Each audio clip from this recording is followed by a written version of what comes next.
Middle Relief. Middle Relief with Mario and Musso on 104.5 ESPN Baton Rouge. Now, let's go to the bullpen. Here's Mario Jerez and Matt Musso. What's up, people? Welcome in to a Tuesday edition of Middle Relief. Mario Jerez alongside Matt Musso. Casey Gaines is on the audio board, and Danny Cardenas is getting us on YouTube. Moose, we are 60 days away from LSU football. The NBA Finals are underway tonight. Lots to discuss today. How was your holiday, man? My holiday was very, very good, Mario. We had a good time Sunday. We had a good time yesterday. So a little kind of back-to-back 4th of July days. One with the friends, one with the family yesterday. So a couple nice barbecues to go to for sure. The day off was awesome. Shout out to Guarantee. Honestly, a couple of weeks ago, I was not expecting to have yesterday off, but we did have it off. And after all the work we put in the last couple of weeks, it was much needed. Very much enjoyed it too. Very much enjoyed. Yeah, it'd have been tough to come in here after Sunday. So the day off was appreciated. The Monday yesterday felt a lot like a Sunday, and now today still feels like Monday. I'm very proud of myself for saying Tuesday edition of Middle Relief in the intro right there, and not Monday edition. So we're already off to a good start, Musso, and as I said, we have a lot to discuss today. Lynn Rollins of the SEC Network will be our first guest, our lone guest over the phone today in about 30 minutes. We'll talk to him about the beginning of the Jay Johnson era for LSU baseball, also get some thoughts on LSU football as we are now 60 days away from kickoff between the Tigers and the Bruins of UCLA.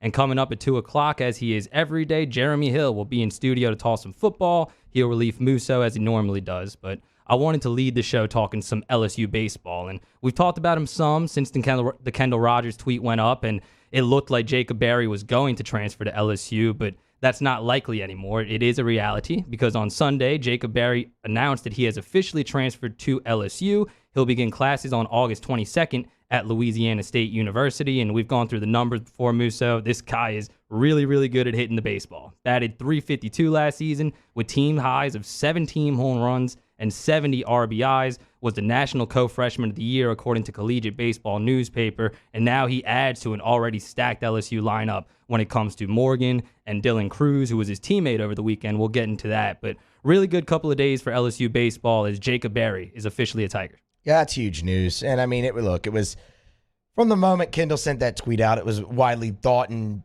believed that was going to happen. It was just a matter of when they could get everything in order, when they could get, the academics in order to make sure everything transfers over, get him enrolled in classes and everything of that nature. And they did it, and he's here, and he's going to fit into the top half, middle of that lineup for LSU, and it's going to be extremely, extremely daunting for opposing pitchers to have to go through, as you said, some combination of Trey Morgan, Dylan Cruz, now Jacob Berry, Cade Doty, possibly Gavin Dugas as well. That being your top 5 hitters again in some order is going to be formidable. And then you add in guys who many believe could take steps under Jay Johnson and guys like Drew Bianco, guys like Jordan Thompson, even Giovanni DiGiacomo possibly. So there is a great foundation there now for the lineup. And from the moment Jay Johnson was hired, Mario, that's what we talked about, right? You're going to see immediate dividends paid by the LSU lineup. They will hit the ball better next year. Just count on that because that's your head coach's specialty now. Where it's always going to be a bit of a question mark for LSU is the pitching staff next year. And they might be working the transfer portal there as well as on the recruiting trail. Looks like LSU could maybe get a couple guys to campus that it wasn't necessarily thought a few weeks ago that might have bypassed the draft that are some pretty good arms, but you could see some of them end up here now. Yeah, you mentioned a point I want to touch on for a second here. Not only does LSU already have really good hitters with Trey Morgan, with Dylan Cruz that you mentioned, and now they bring in Berry, but that is his specialty. You said it correctly. He's kind of done more with less over the years. Arizona was a good team, but before that, head coach of Nevada, they were always hitting. When he was the hitting coach at San Diego, he was always hitting. And now he gets the star power to complement that with what LSU already had with Cruz and with Morgan. Now Jacob Berry comes in. We're not even getting into the other Arizona players that might follow him to LSU. Mikey Romero, the high school commit out of California, already flipped. So not only do you have the personnel, but that has been Jay Johnson's calling card before he got hired at LSU. So as you said, a lot of stuff to figure out as far as the pitching and the weekend rotation, but everybody is going to expect the LSU Tigers to hit the heck out of the ball this season. I mean, his motto and the model he's laid out so far is going to plan, recruit, develop, Now you got to win and then repeat. So that, he's got half of it going down. And draft is Sunday. The first round of the MLB draft is Sunday, so you'll get an even more clearer picture of LSU's roster over the next few days. It'll go the 11th through the 13th. And then there's also the main question I would imagine that most people have now is with Berry, what does that do to the LSU infield?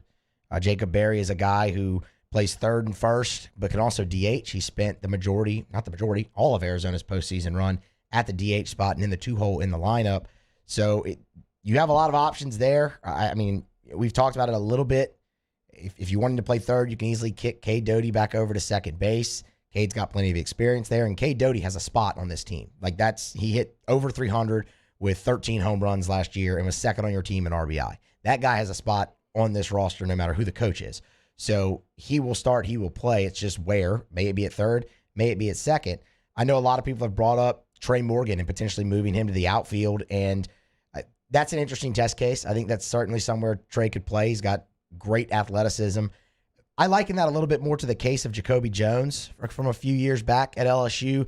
Jacoby Jones could have played center field for LSU, and everybody knew Jacoby Jones was going to play center field at the next level in the major leagues, but LSU needed him at second base, and it fit really well for him at second base.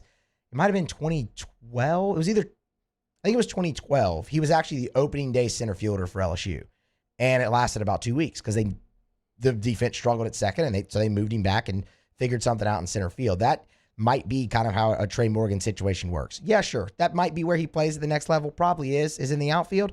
LSU, he plays really well at first base. So if Berry doesn't DH, I think the most likely spot for him is third on the LSU infield.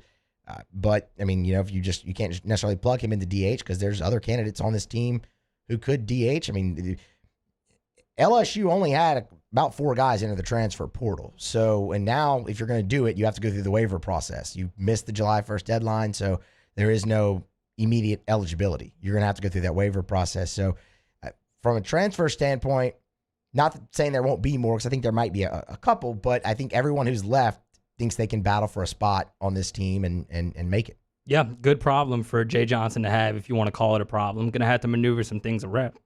Excuse me, pulled the T-Bob there. Going to have to maneuver some things around, but you have great players coming back, guys like Doty that might have to be moved around. You mentioned Trey Morgan as well, but great players in place and great players coming when you talk about Jacob Berry. And as I mentioned, Musso, Jacob Berry and Dylan Cruz are future teammates on LSU, but this weekend they were current teammates on the U.S. Collegiate National Team, and there are 2 teams, the Stars and the Stripes, and Cruz and Berry both play on the Stars team. And on Sunday, the Stars defeated the Stripes in an inter-squad game 5-4, and Jacob Berry in that game 3 for 4 with a 3-run home run and a double, while Dylan Cruz got a 2-run home run that ended up winning the game. And in 3 games, both players played really well. Berry was 4 for 8 with 2 home runs, a double, and 4 RBI over the weekend.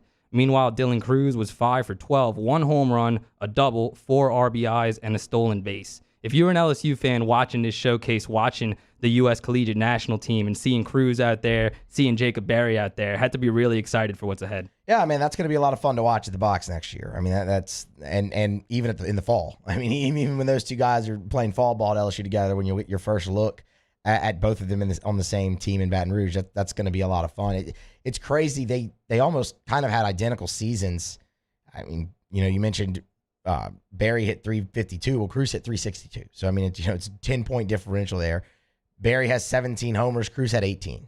Both of them in their freshman season. So the difference is Berry just had way more RBI. That's the biggest disparity is Cruz had 42 and Jacob Berry had 70. So I mean, it's like almost having the same type of it's the same prototype of player in your lineup back to back who are both going to be able to execute. So it's going to be a formidable challenge for opposing pitchers come SEC. And look, Berry when he announced in his official statement announcing he was heaping praise, very excited to come play in the SEC, and it'll be a step up from the Pac-12, but he faced some pretty good arms over there too, and he's facing good arms on the collegiate national team, the best arms the country has to offer, as a matter of fact. Jacob Berry, officially an LSU Tiger. He will begin classes on August 22nd and add to what's really already a good heart of the lineup for the LSU Tigers. A lot of people really excited after Jay Johnson's first week as head coach. I got to say, I think it went pretty well, Moose. So The press conference was really well. Again, hard to lose, but I think he did a really good job of kind of showing his personality, showing what he's about as he enters this job, which is the next step in kind of his coaching evolution. And he's already getting players to come here to a team that can already hit. So really good first week for Jay Johnson as LSU head baseball coach. And next up is pitching coach and filling out his staff, pitching coach, recruiting coordinator, and all of that. And they're still searching. It seems like the guys who he's taking his time, and it seems like the guys who have been mentioned from the start are still very much in it. And they've had a couple interviews with some people, and it just hasn't they haven't settled on their guy yet. But those decisions are coming as well. Mario Jerez alongside Matt Musso here on a Tuesday edition of Middle Relief. We'll come back and talk a little bit of LSU football as the Tigers are in the news cycle and they're 60 days away from opening the season against UCLA. This is 104.5 ESPN Baton Rouge. We opened up the playbook and expanded our coverage. Listen daily in high definition on 98.1 HD2. We are 104.5 ESPN Baton Rouge. During these challenging times, we know your healthcare needs don't stop. Cancer, accidents, injuries, and heart disease are relentless. So we are relentlessly innovating to keep you safe, both virtually and in person, connecting you with providers remotely, advancing clinical spaces, providing rapid and accurate testing, social distancing, and certified cleaning protocols. We are Auctioner, and we will not slow down. Auctioner Health, innovating healthcare. All new Bayou Ford vehicles come with a 1 million mile powertrain warranty. And with Bayou to You, free delivery right to your door. Need repair? Our service department is ready and available to help you today. The crew at Bayou Ford is going to do right by you. I've been doing business with Luba for 25 years. They're dependable, trustworthy. It's just the attention to detail with our clients. Our folks have years and years of experience. They're highly trained professionals, but many companies have that asset. What I'd like to think makes Luba a bit different is that we use those talents in a way that truly is dedicated to serving the needs of the folks who depend on us.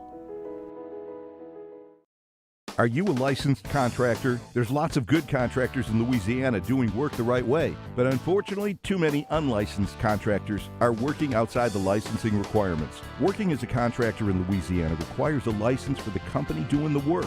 The Louisiana State Licensing Board for Contractors wants to help you get licensed to allow you to conduct work legally. It's not difficult to get the license. We can help you. Go to lacontractor.org for more information. Licensed contractors, it's the law. Gulf Coast Office Products is a nationally recognized Savin office equipment dealer based right here in Louisiana. Over 100 employees strong, Gulf Coast has the boots on the ground to support all vertical markets from education, engineering, legal, and finance. With the latest in office technology from desktop to production segment units, Gulf Coast and Savin have the perfect fit for you. Call 225-756-2644. That's 756-2644 for Gulf Coast Office Products. At All-Star Toyota, you get it all. If you're in the market for an all-new Toyota vehicle, come see our friendly and knowledgeable sales team at All-Star Toyota. Located in Baton Rouge at the corner of Airline and Goodwood, we've been serving our community since 2005 by offering a large selection of new Toyota cars, trucks, and SUVs. Get behind the wheel of your dream car and take a test drive at All-Star Toyota today. Sports wouldn't be the same without the die-hard fans. That's why we're highlighting the fans that do the most. 104.5 ESPN Baton Rouge brings you the Citizens Bank Fan of the Week. Check it out at 1045ESPN.com, the Citizens Bank Fan of the Week.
Hey, it's Matt Moscona from all of us here at AFR, wishing you and yours a very safe and happy 4th of July weekend. We're going to take the day off Monday. Hopefully you have a great holiday, and you're back with us Tuesday, ready to talk 3 to 6. Happy 4th from all of us here at AFR.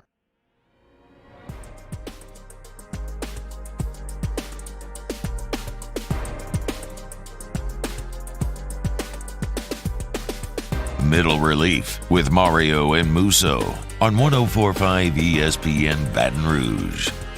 Welcome back to Middle Relief. Mario Jerez alongside Matt Musso talking a little bit of LSU football here as the Tigers got some good news over the weekend. Nathan Dibert, who's a native of Michigan and the number 2 place kicker in the nation, is the first specialist to commit to LSU's 2022 recruiting class. And those rankings are according to the Coles Kicking Camp rankings, because doing traditional recruiting, rankings for a kicker is kind of really hard to do and really intricate. So this is a pretty good thing to go off of, the Coles Kicking Camp rankings, which ranks the best prospects in the nation. And he is number 2, according to this list, is Nathan Dibert. And this is significant, Musso, because we were talking off mic that Cade York is entering his junior season. He had a really good year last year. He might be NFL bound. So having Dibert waiting in the wings for LSU could be a really good thing for the Tigers. It could be. I mean, and it's, you don't necessarily see a kicker leave after 3 years all the time, but when you're a specialist, Cade York, I mean, I know we'll get to it. He's been named to another All-American team, and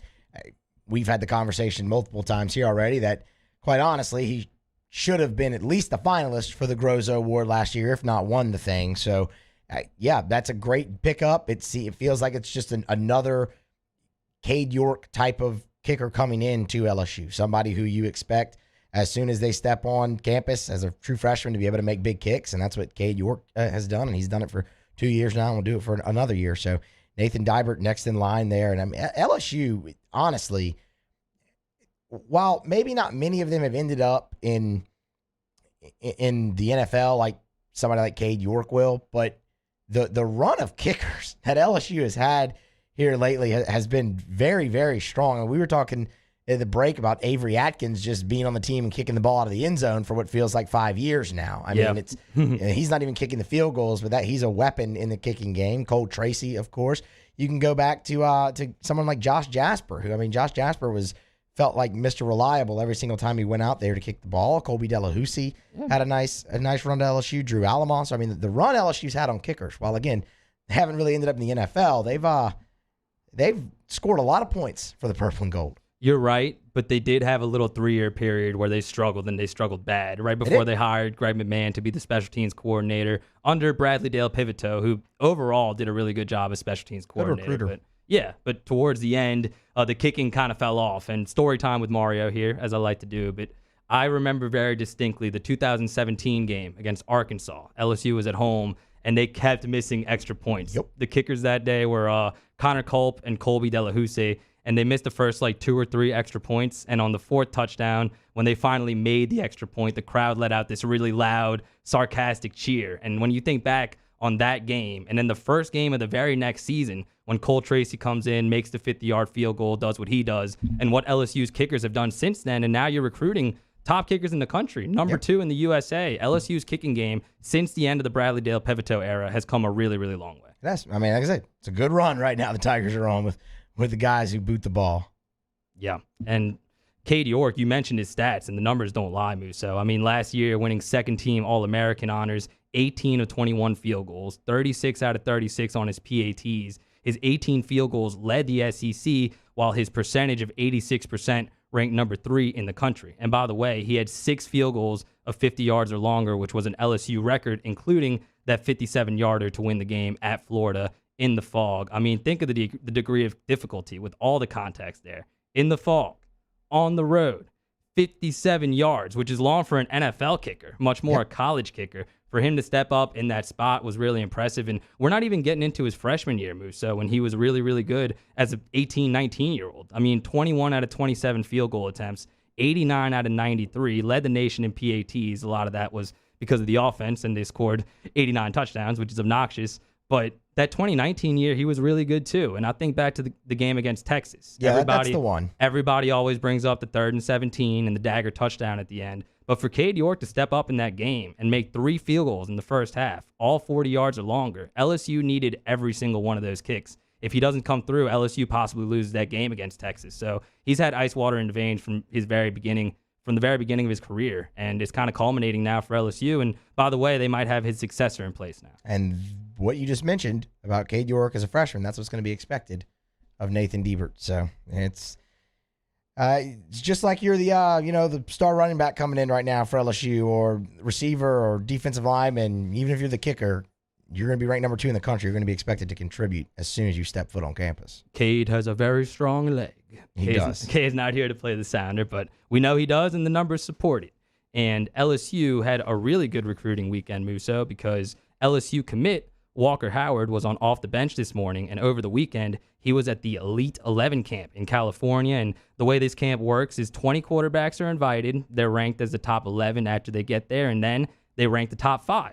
And Walker Howard was ranked the number 3 quarterback at this camp. And this camp consists of workouts with the staff. They have a simulated pro day, classroom sessions, film breakdowns, one-on-ones, 7-on-7s, all that good stuff. And as I said, towards the end of the camp, the 24/7 sports staff got together and they ranked the 20 quarterbacks at the event, top 11 and top 3. And Howard finished as the number 3 overall quarterback behind Cade Klubnik, who's committed to Clemson, and Devin Brown, who's committed to USC. And this is significant, Musso, because 12 out of the past 13 quarterbacks who have won the Heisman have either attended this camp or finished as one of the top rated quarterbacks at this camp. So Walker Howard is somebody whose name we've heard a long time coming out of St. Thomas More. He threw the ball a lot to Jack Besh, who will be a LSU Tiger in 2021. And this just kind of speaks more to how highly heralded Walker Howard is. And I thought he sounded really good off the bench this morning in his interview with T-Bob and with Jake, and just more good recruiting news for LSU. Walker, it feels like LSU and LSU fans have been talking about Walker Howard for a while now. I mean, even when he was a freshman at St. Thomas More, and a lot of that has to do with, he's Jamie Howard's son. He's an LSU legacy, which that's also really cool as well to tie into the story. But he's elite, man. I mean, he is very, very good, and it shows you the comfort that LSU has in their quarterback position right now. And I think that can't be overstated, right? The lull, not even that, calling it a lull doesn't really do justice of what LSU's quarterback position was kind of after Matt Flynn in 2007. I mean, Jarrett Lee and Jordan Jefferson, they did some good things. Both of them won a lot of games at LSU. They helped get you to a national championship game appearance. And then you had Mettenberger, and that was good. But after that, I mean, it was just, Jennings and Harris and Etling. And you come in and you have Brennan and Burrow. I mean, look. Miles Brennan got put in to try to lead you back against Troy in 2017. The true freshman, you put a true freshman in when you were down 3 scores. That's where the LSU quarterback position was at. Enter Joe Burrow, you get a Heisman Trophy out of it, and now you had 3 quarterbacks play for you last year that all did good things. Now 2 of those 3 are involved in a battle for this year. You have Walker Howard committed for next year, and you're in on other top quarterbacks for the next cycle as well. Yeah. And even in the here and now, Musso, we were talking about it again off mic, to have a legitimate quarterback battle, to have 2 prospects that you feel pretty good about based on what you've seen, be it Miles Brennan, be it Max Johnson. LSU, as you said, and Nussmeier. I didn't even throw in Nussmeier. Exactly. And you have Nussmeier waiting in the wings, and then you're going to have Walker Howard waiting in the wings after that. And a big concern for a lot of people is the possibility of Miles Brennan losing the job, right, and then transferring. But even in that scenario, you're going to rely on a true freshman, but at least it's on a true freshman that's highly heralded and you believe will have success one day. And Walker Howard waiting in the wings after that just speaks to how far LSU has come, because as you said, they were in a hole of quarterbacks for a long time. For a long time, a popular chant inside of Tiger Stadium was chanting for the backup quarterback. Of course. I think LSU now hopefully is past those days. Yeah, the backup. But to be fair, though, the backup quarterback's always the most popular guy on the team. Yeah, when they're losing. Yeah, I mean, the guy is always the most popular guy on the team, and that is what I think speaks to the turnaround that they've been able to do, Coach O and staff, in the LSU quarterback position. Because, I mean, it is just a complete flip from, the previous era in LSU football. Is they seem to have zoned in, and I know Coach O's talked about this, on a certain type of player they want at that position. And a lot of the time that guy comes from a coaching, his father was a coach, comes from some type of coaching background, whether it be Joe Burrow, whose dad was a longtime defensive coordinator, Jimmy Burrow. He's been on this station many times. Walker Howard, his dad played quarterback at LSU. Garrett Nussmeier, of course, his father. It seems like they've really zoned in on Max Johnson. Johnson. That's another one whose dad won a Super Bowl.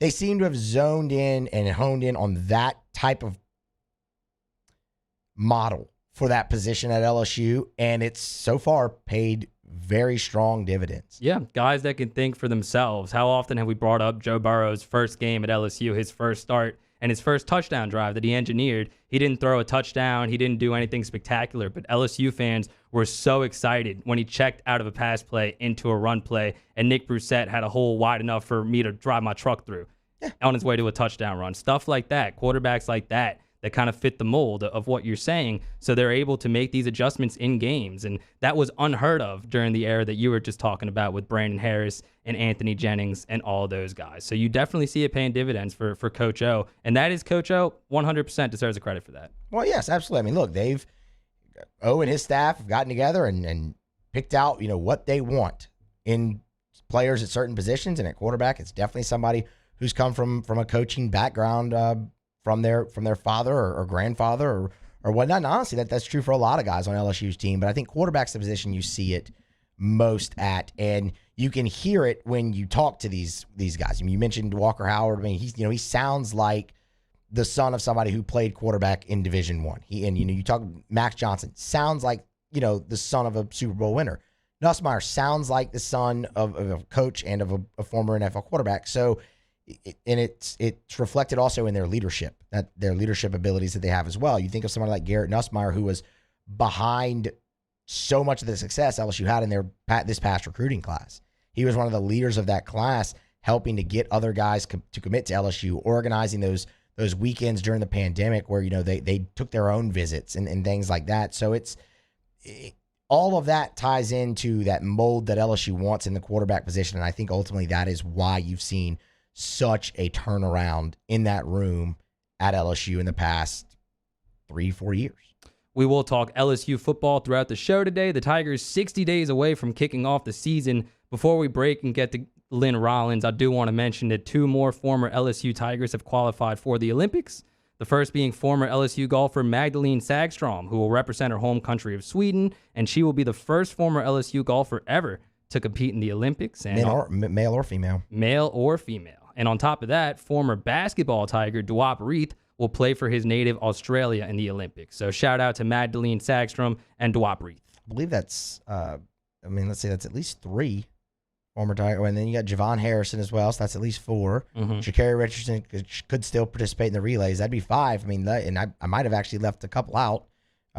LSU can be well represented in Tokyo. Olympics SU, I'm trying to. Naz Reid is on the select team for Team USA, so I mean he's part of that team. That's at least 6. They'll be well represented in Tokyo. LSU will be. I'm trying to think on the play of letters like NILSU or NFLSU to making the Olympics. It's not really coming to mind. I don't think you could do that one.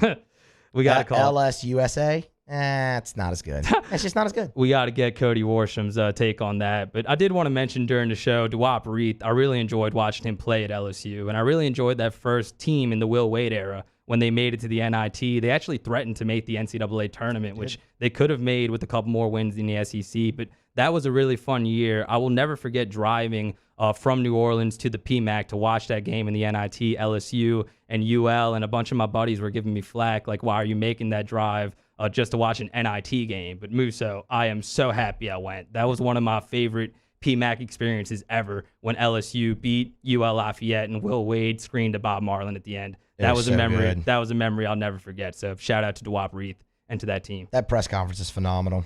After the game, that press conference is so good from Will. So great. We love Will Wade around these parts. His team is looking pretty good for next season. Maybe we'll get into that a little later on the show. But for now, let's talk to Lynn Rollins of the SEC Network. We'll see what he thinks of Jay Johnson so far. We'll see what he thinks of the LSU football season coming up. All that and more here on Middle Relief, 104.5 ESPN Baton Rouge. In times of need, get a full list of phone numbers, websites, and other important emergency information on the Demco Stormwatch page at 1045ESPN.com. At All-Star Toyota, you get it all. If you're in the market for an all-new Toyota vehicle, come see our friendly and knowledgeable sales team at All-Star Toyota. Located in Baton Rouge at the corner of Airline and Goodwood, we've been serving our community since 2005 by offering a large selection of new Toyota cars, trucks, and SUVs. Get behind the wheel of your dream car and take a test drive at All-Star Toyota today. 50 years ago on Easter Sunday, Breck's Baton Rouge Zoo proudly opened our doors, and we've been hopping ever since. 5 decades of connecting people with animals, teaching our community about the problems facing wildlife and how we can help, and working with zoos across the world to protect endangered species. Today, our future is taking flight by stretching the possibilities of what your zoo can become, while we keep it fun and affordable for everyone. Thanks for coming along.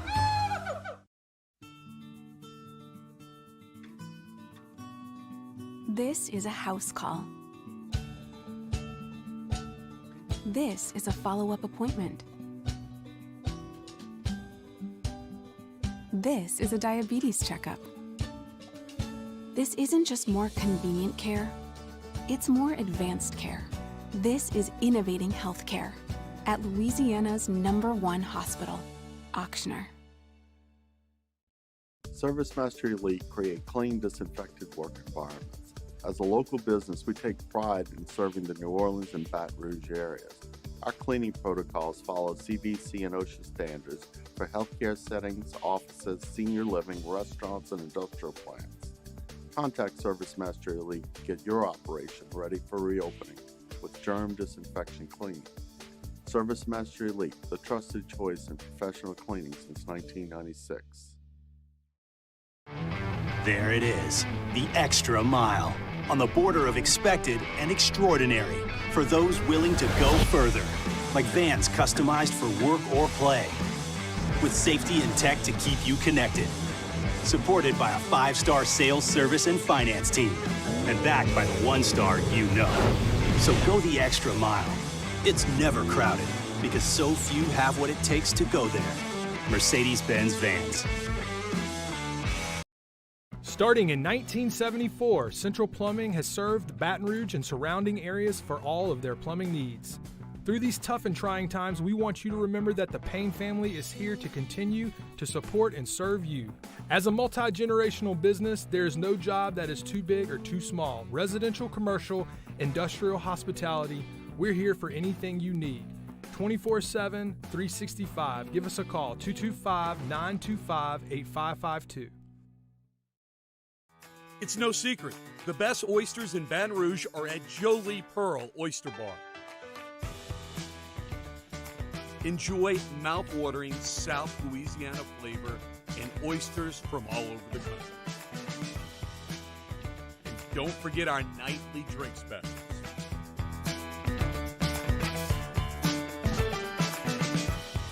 Jolie Pearl Oyster Bar, located in downtown Baton Rouge.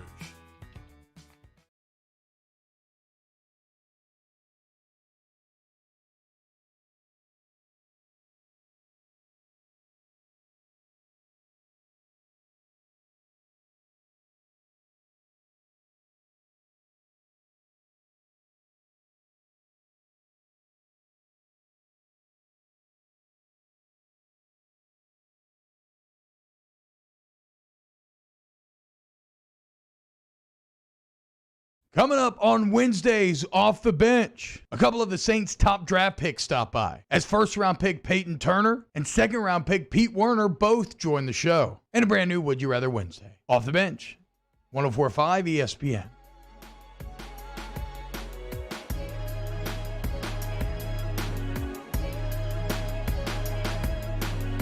Middle Relief with Mario and Musso on 104.5 ESPN Baton Rouge. Welcome back into Middle Relief. Mario Jerez alongside Matt Musso. It is time to welcome on our first guest on today's program. He is a play-by-play man on the SEC Network, longtime friend, one of my favorite play-by-play guys growing up. He is Lynn Rollins. Lynn, thank you for the time. How are you today? It's my pleasure. I much appreciate being able to talk to you guys.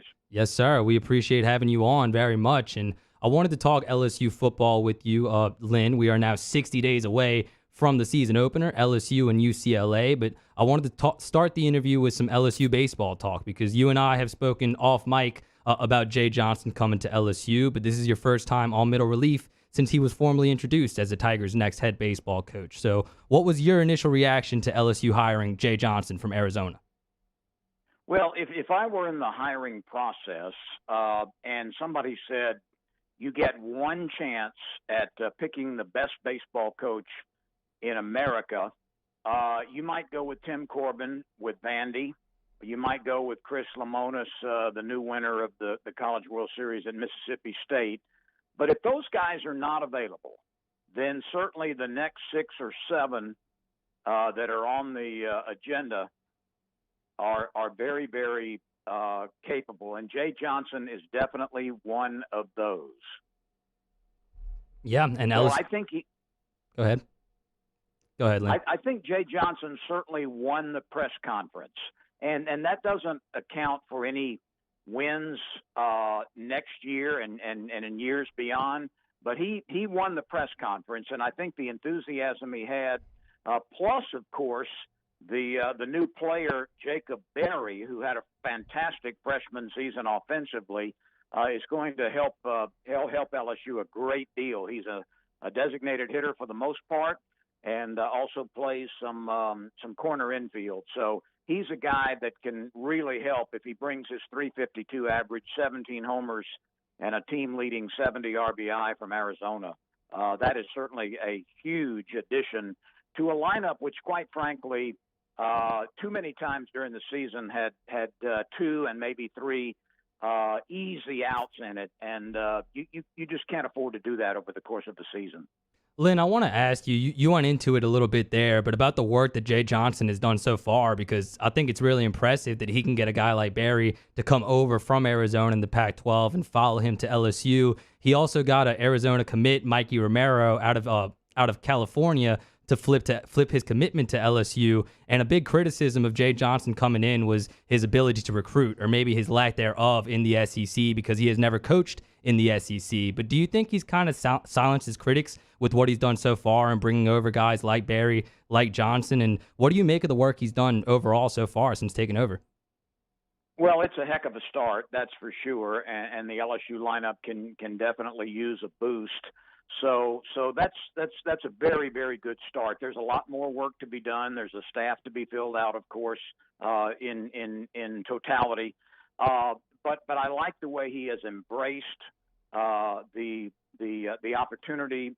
He's relatively young at 44, high energy guy. Let's face it, the SEC is a much better league than any place else, and a much better league than the Pac-12. But the fact that he's gotten to a couple of World Series in recent years is a big factor. Now, I was a little bit concerned, quite honestly, if you just go by the numbers, in what the season's records had been, or the records in the Pac-12. But postseason is a different animal, and he is an offensive coach by his own admission. So we'll see if that works out. I mean, LSU had some deficiencies last year. Extra base hits allowed, runs allowed, 12th in the league. That's certainly not good enough. Fielding percentage was 11th. That's an area that LSU has excelled in recent years, not last year. Only 9 saves the entire year out of a bullpen which was very deficient and very erratic, and that certainly is an area that must improve. And I could not forecast what LSU's pitching staff did or didn't do last year, especially coming out of the bullpen, which I thought was a major detriment to LSU a year ago. Lynn Rollins, Louisiana Sports Hall of Fame broadcaster, is our guest. Lynn, want to switch gears to football, as where the news cycle never really seems to stop around LSU, and that holds true as they've had some transfer portal news, some recruiting news as well. Start kind of with the transfer portal and Dare Rosenthal making a decision to enter the portal and leave LSU. It leaves LSU with a Cam Wire as your starting left tackle. What did you make of the decision by Dare? Well, you know, I'm not going to reveal any cosmic secrets here, but the transfer portal is certainly a game changer for players. It offers them more mobility. It offers them a chance to evaluate where they are at their particular school, and a chance to look over the fence and see if they perceive the grass to be greener on the other side. I don't fault anybody for entering the transfer portal. 1,500 or so have. It's amazing, and quite honestly, the numbers just don't work for the majority of those folks in the transfer portal. There just are not that many positions available. So it is a huge gamble. Is it a loss to LSU? Yes, I think it is. But if he perceives his chances to be better at another university, that's certainly an option that must be explored. But there are so many issues involved in the portal, and athletes would be very well served to really review their situation, make sure that it's just not an impulsive decision, because quite frankly, the numbers are not at the athlete's advantage. And the transfer portal continues to grow. The opportunities continue to shrink.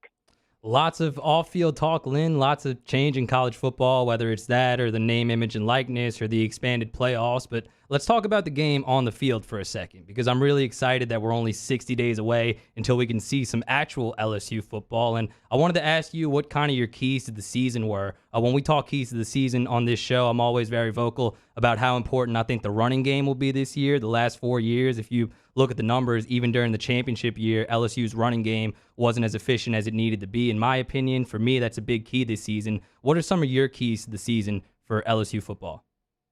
I'm not really as concerned, perhaps, about the running game as you are, but I certainly understand the issues that you bring up there. Obviously, it starts with the offensive line. I'm concerned about, pardon me, I'm concerned about the offensive and defensive lines. And obviously there's a decision to be made at quarterback between Max Johnson and Miles Brennan. And both of them had some good times last year, and Miles in particular, starting the season before the devastating injury. So again, to me, it starts up front. Is there an offensive line which can protect these guys? I feel like it is an adequate core of running backs, some of them unproven, some of them going to get a first chance. But the offensive line concerns me, and so does the defensive line. And the fact that LSU was 98th in the country last year in points allowed cannot happen again. Obviously, some changes have been made in the coaching staff on that side of the line, but that was just an atrocious effort defensively by the Tigers a year ago. Lynn, you mentioned the quarterbacks there, and I think we could talk the battle until we're blue in the face, but I want to go a little bit different direction on that. And in our last segment, we were talking about really kind of the change in perception of the LSU quarterback position really since 2018, and how they've recruited extremely well since then and kind of honed in on this certain type of player they want at that position, specifically coming a bit from a background of being the son of a former coach or a former quarterback, or in some cases both. What really have you made about the turnaround of LSU's quarterback room under Coach O and staff?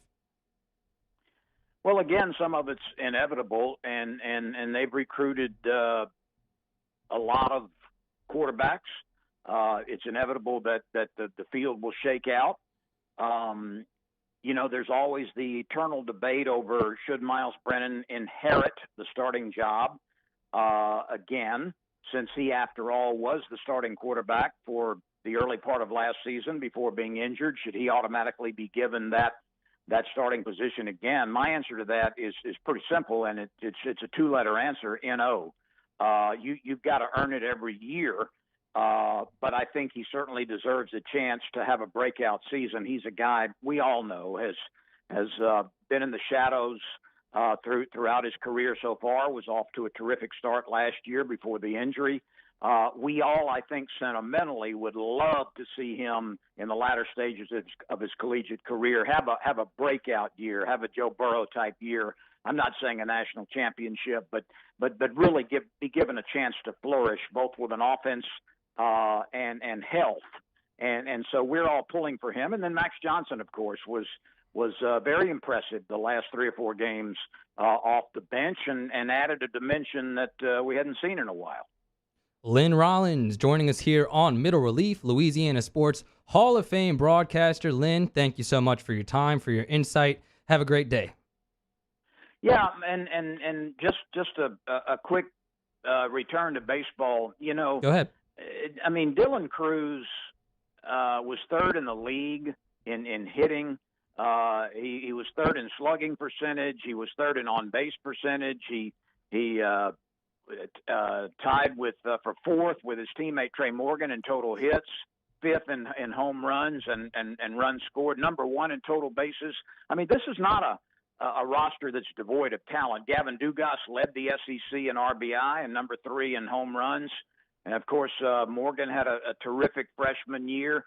So I really think there is a possibility if the pitching staff improves and if the newcomer, Jacob Berry, can duplicate what he did last year or come close to it, there's a chance for LSU to make a major move in a hurry next year, and that would be really good. And I congratulate Paul Maneri for being so gracious, I believe, and certainly serving as an ex-coach who is doing everything he can to acquaint the new coach with players, with the system, with things that'll make his job easier in this new period of time. So let's hope it all works out. Let's hope so. I'm all for that. Yeah, let's do that. We like the scenario you just laid out, Lynn. Let's hope so. A lot of people are really excited, rightfully so. Jay Johnson, really good first week as LSU head baseball coach. We'll talk more LSU baseball as we go in the show. Lynn, thank you so much for your time. Have a great day. Thank you for having me on. I much appreciate it. Thanks, Lynn. Yes, sir. Love that guy. One of the best play-by-play guys around. Our first guest ever on the show. He was our first guest ever, and what he said got you really pumped up. Yeah. I think it got a lot of LSU baseball fans pumped up. A lot of people really excited for the Jay Johnson era. But as he said, still a whole lot of work for him to do, still a whole lot of work for us to do on a Tuesday edition of Middle Relief. We'll get back and wrap up the hour here on 104.5 ESPN Baton Rouge. Our listeners fire off their opinions on the jimsfirearms.net hotline at 499-1045. Keep listening for your next chance to shoot us your thoughts with the jimsfirearms.net hotline on 104.5 ESPN Baton Rouge. If you're in an accident, a car accident, a slip and fall where you're injured, you need to call an attorney. The defendant insurance company, it's their goal to close the case as quickly as possible and pay out the least amount of money as possible. That's why it's important to call an attorney and call the law office of O.C. Brown. At the law office of O.C. Brown, we're a family-owned firm. We want to be your law firm for a lifetime. All new Bayou Ford vehicles come with a 1 million mile powertrain warranty. And with Bayou to You, free delivery right to your door. Need repair? Our service department is ready and available to help you today. The crew at Bayou Ford is going to do right by you. This isn't just another day. It's so much more.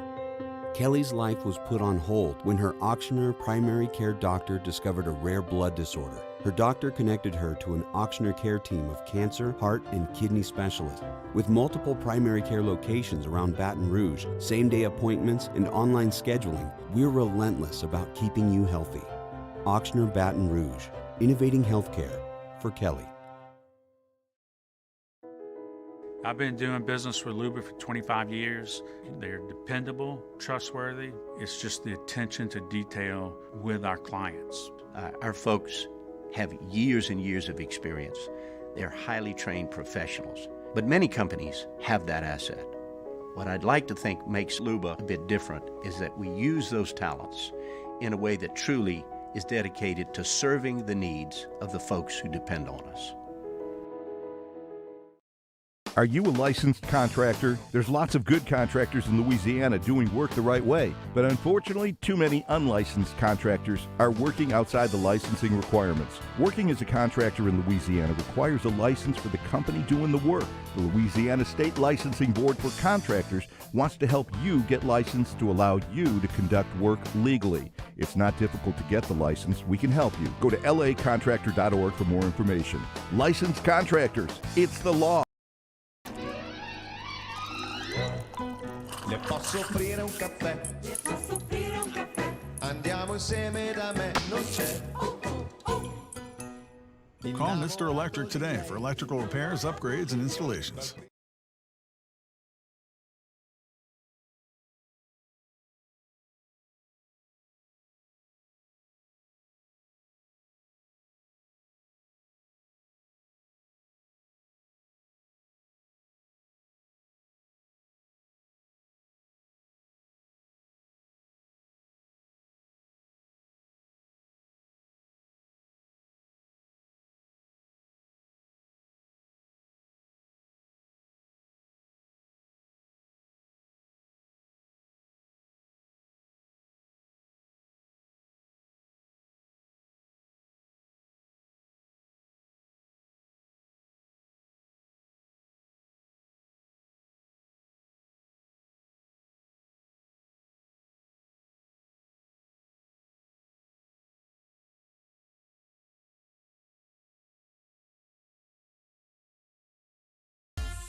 Introducing Vizzy Lemonade, the only lemonade hard seltzer with antioxidant vitamin C. All new Vizzy Lemonade. Step up your seltzer game. If you're in an accident, a car accident, a slip and fall where you're injured, you need to call an attorney. The defendant insurance company, it's their goal to...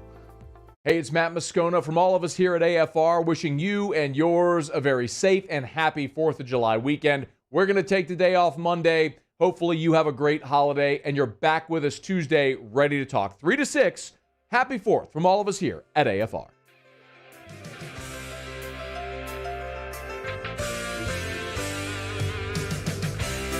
Middle Relief with Mario and Musso on 104.5 ESPN Baton Rouge.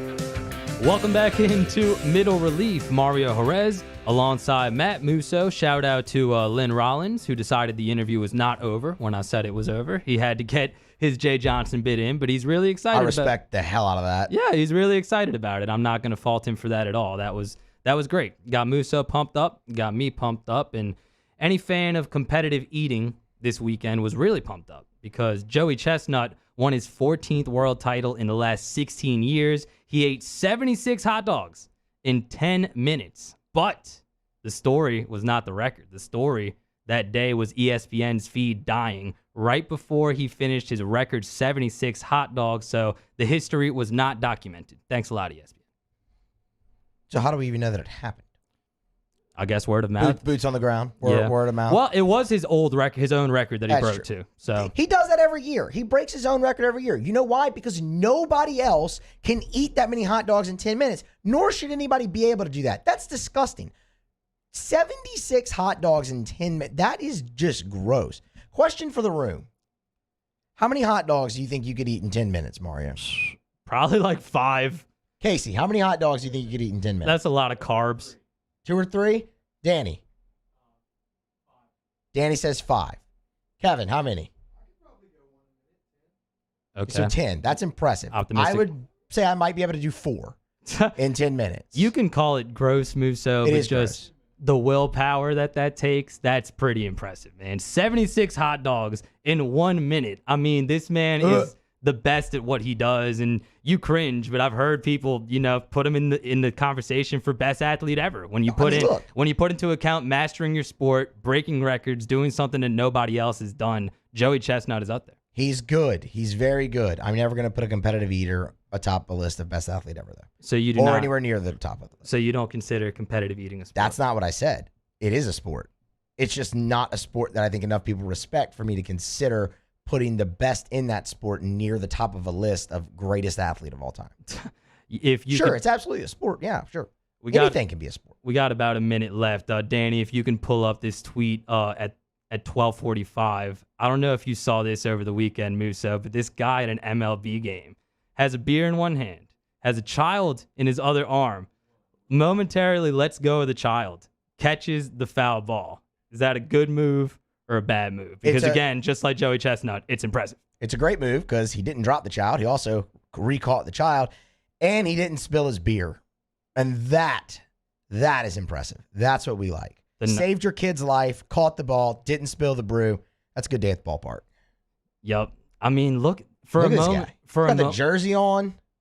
For a moment, the poor baby is suspended, asking Father, why have you forsaken me like this? But it's all good. He makes the catch. He catches the ball, and he keeps his beer, like you said. Kept the beer. He didn't spill the brew. Most dad thing I've seen in a really long time. The dad energy is just radiating from this fellow. Shout out to him. He's going to get famous just like the Suns in Four Guy. Hour number 2 coming up here on signing autographs the other day. Middle Relief, Mario Jerez and Matt Musso, 104.5 ESPN Baton Rouge.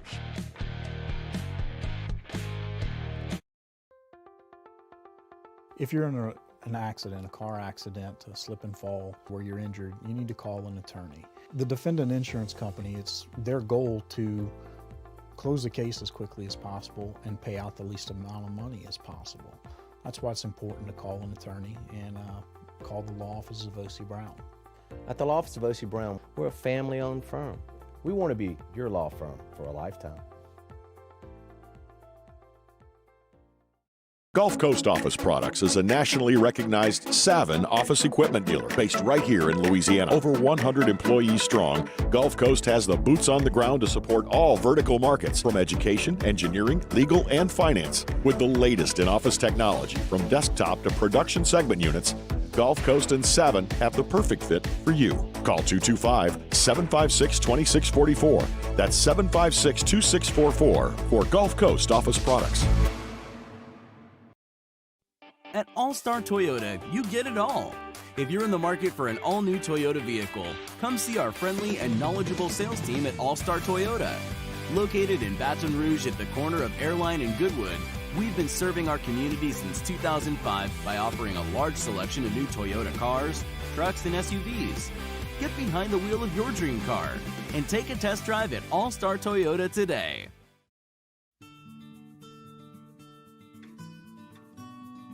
This is a house call. This is a follow-up appointment. This is a diabetes checkup. This isn't just more convenient care, it's more advanced care. This is innovating healthcare at Louisiana's #1 hospital, Auctioner. Service Mastery Elite create clean, disinfected work environments. As a local business, we take pride in serving the New Orleans and Baton Rouge areas. Our cleaning protocols follow CDC and OSHA standards for healthcare settings, offices, senior living, restaurants, and industrial plants. Contact Service Mastery Elite to get your operation ready for reopening with germ disinfection cleaning. Service Mastery Elite, the trusted choice in professional cleaning since 1996. Sports wouldn't be the same without the die-hard fans. That's why we're highlighting the fans that do the most. 104.5 ESPN Baton Rouge brings you the Citizens Bank Fan of the Week. Check it out at 1045ESPN.com, the Citizens Bank Fan of the Week.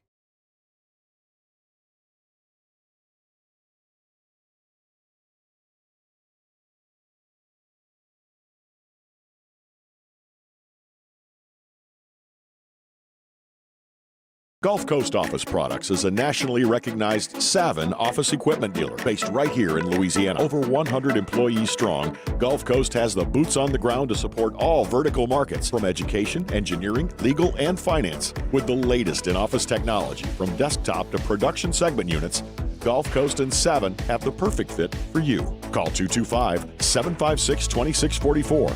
That's 756-2644 for Gulf Coast Office Products.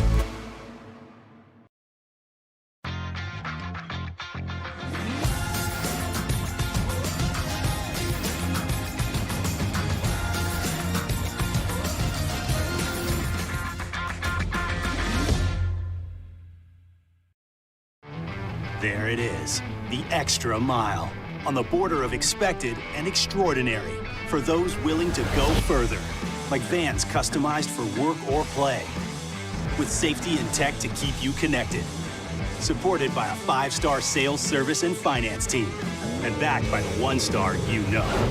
So go the extra mile. It's never crowded, because so few have Hand injury lawyers.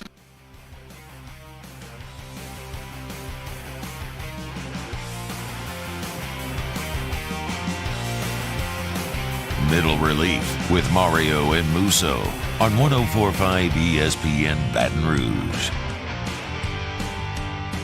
Back here on Middle Relief, hour number 2, Tuesday, July the 6th. Musso alongside Mario.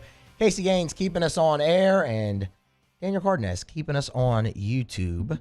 Start with some LSU football here in the first and second hour, first segment, as Phil Steele, his magazine, it's out. It's always a must if you want to learn anything about the college football season that's to come. Get Phil Steele's magazine. It's always chock full of great information. Phil's one of the best to do it. He's great. And there's 4 LSU Tigers named as All-Americans in the latest edition, which is out now. I know, Mario, you said you're going to get your copy tonight. Yes, I am. Derek Stingley Jr., Cade York, first-team All-American honors. That's not overly surprising, I wouldn't think, right? I mean, that's when this is like now the 4th or 5th All-American list we've gone through, and I think Cade York and Derek Stingley have been first team on each of those lists. Sophomore wide receiver Kayshon Boutte landed on the second team, and I believe that's the first preseason All-American honor for Kayshon Boutte that I've come across, which that's a bit ridiculous because that guy ended up being LSU's leading receiver last year, and that was after Terrace Marshall opted out midway through the season. And, of course, the game against Ole Miss where he had over 300 yards receiving helped. But, I mean, that's the leading receiver returning on a team that many people think is a dark horse for the college football playoff. I'm surprised that is the first time he's landed on a list. And then there's Ed Ingram. And Ed Ingram also landed on the second team. And I, first of all, love that for Ed Ingram. He's a guy who has been through a lot at LSU in his time, but has always been thought of as one of the best offensive linemen for LSU and with the potential to be one of the best in the country. So to see him get his recognition as well is something I appreciate. And he had a really good year, probably the best year of any offensive lineman for LSU last year. And you can expect a maybe even more of a breakout year for Ed Ingram this season. I agree 100%. I think Ed Ingram's had a really interesting career at LSU.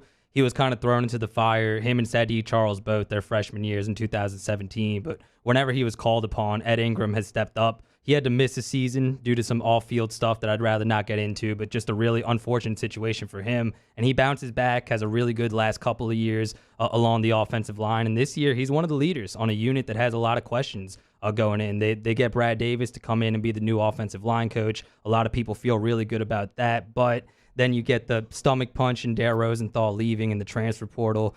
I think we were talking about it a lot off Mike Musso. I think on the surface, that's not a big deal, but once a couple people inevitably get injured, the lack of depth might start to show there. But hopefully Ed Ingram is not one of those people. He's had a great career. Kayshon Boutte, everybody thinks back to the Ole Miss game, but I remember the Texas A&M game. It was a touchdown. He had that really, really nice catch in the back corner of the end zone, and I was like, man. It was a touchdown. This freshman, he's going to be a player. And then the whole world figured that out during the Ole Miss game. So well-deserved for him. Like you said, kind of a surprise that we haven't seen him on a lot of these lists, but there are some good receivers in the league, so I guess not that surprising. And then when it comes to Derek Stingley and Cade York, I mean, both of these guys are completely elite. Derek Stingley is going to be a first-round pick. Cade York might be a top 3-round pick, which for a kicker is super, super impressive, but just kind of speaks to the star power. I just really, really hope Derek Stingley can stay healthy this year, Moose. So that is the key thing. If LSU can get 12 full games, out of Eli Ricks and Derek Stingley, it's going to be really hard to complete a pass against the Tigers. No-fly zone. No-fly zone. And no-fly zone. We're not even getting into the safeties and Jay Ward moving there, and you have some really good young talent. But, again, if he is able to stay healthy and avoid the injury issues that plagued them last year, I'm so excited to see Derek Stingley and Eli Ricks both play. And Derek Stingley also, it should be mentioned, is looking to become only the second 3-time All-American in LSU football history, joining Tommy Casanova, and he is well on his way to doing that. As each of these lists, we mentioned at the top of the segment, each of these lists that come out, Derek Stingley is on the first team, and he is well on his way to doing that. And look, I know Sting changed numbers, but Tommy Casanova is the only other person in LSU football history to do that, and his number's up in the Ring of Honor. So I guess 24, can't do it with 7, but 24 could maybe one day be up there as well. That's why I don't like changing your number to something like 7 or 8. Like, be you. Be the first great 24. I kind of like that, Musso. And did Tommy Casanova play both ways? I believe he did. Okay, then Stingley has to play both ways too? I think Tommy played both ways. Back then in that era, that would not surprise me at all. But I did want to kind of rehash this conversation because we haven't talked about it in a minute. But that was a really loud conversation a couple weeks ago about Derek Stingley potentially playing offense. And that's really interesting to me because from the jump, and I remember Derek Stingley and his father both doing interviews during his freshman season. They said he eventually wants to play offense, but not until his junior season. He wants to master the cornerback position. But on the surface, I just don't think it makes very much sense to play him on offense because LSU's so loaded already in the wide receiver room. But then again, somebody this special, somebody who is achieving something that has not been achieved since Tommy Casanova did it, you might want to let him do the same as Tommy Casanova and play both ways. So maybe I'm wrong. I mean, I'd like to see him play offense. It's not a need, like you said, but it is something I'm interested in just because there's been so much talk about it. And we've had to listen to it for 2 years and listen to the stories about Derek Stingley in 7-on-7 games where he'd play receiver and would be the best receiver on the field. I think when people hear he's going to play both ways, that doesn't necessarily mean today what it did, right? I mean, Derek Stingley's going to have a package or two, I would think, where he'd get in there and they'd try to get him the ball in that situation. But I'm very interested to see it because you've already seen the athleticism that he possesses already. First of all, at the cornerback position, some of the catches he's made on interceptions have been phenomenal, but also in the punt return game. I mean, he almost housed the very first punt return he ever had at LSU, and he's had a couple other ones after that have been very nice returns. So you've seen the athleticism in space. I'd love to see what they could actually scheme up to get him the ball on offense and just add another dimension to the attack. Not so much, does he need to? No, but if you have that weapon, why not scheme up a couple plays and break them out here and there to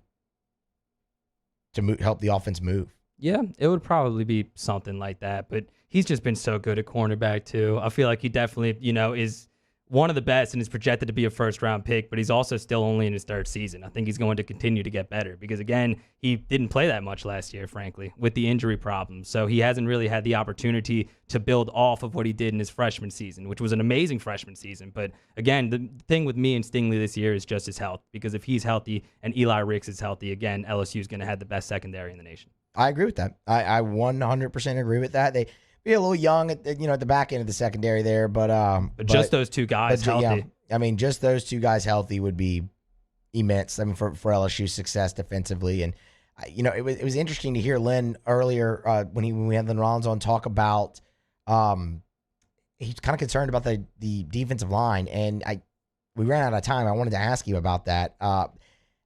The only reason I guess it's maybe a little bit of inexperience, I guess, but I mean they've got the bodies and.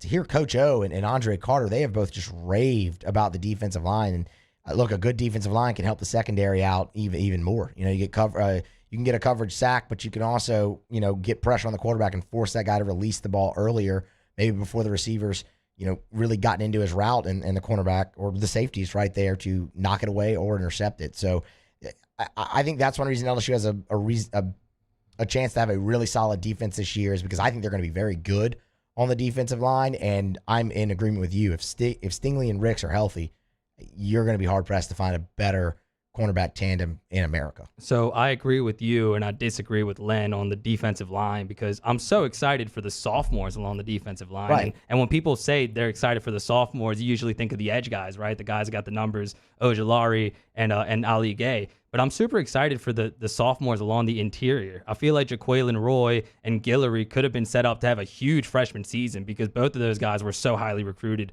coming out of the state of Louisiana. But with, everything being not normal the way it was with COVID, with Bo Pelini being such a bad hire, I think those guys weren't really able to shine. But towards the end of last year, you saw them in the backfield move. So maybe they weren't making the sacks, but Jaquelin Roy was blowing people up off the ball. Same with Guillory. And those two guys in particular, I'm very, very excited to see this season. And they're playing with returning guys too. You also have a lot of veteran leadership in the interior defensive line, specifically with guys like Glenn Logan and Neil Farrell. But you combine that with two guys that started to pop as freshmen towards the end of last year, but as sophomores, I think Roy and Guillory can really show the rest of the country who they are. And you also have Andre Anthony on the edge, who's, I mean, a veteran presence as well. So there is veteran leadership there.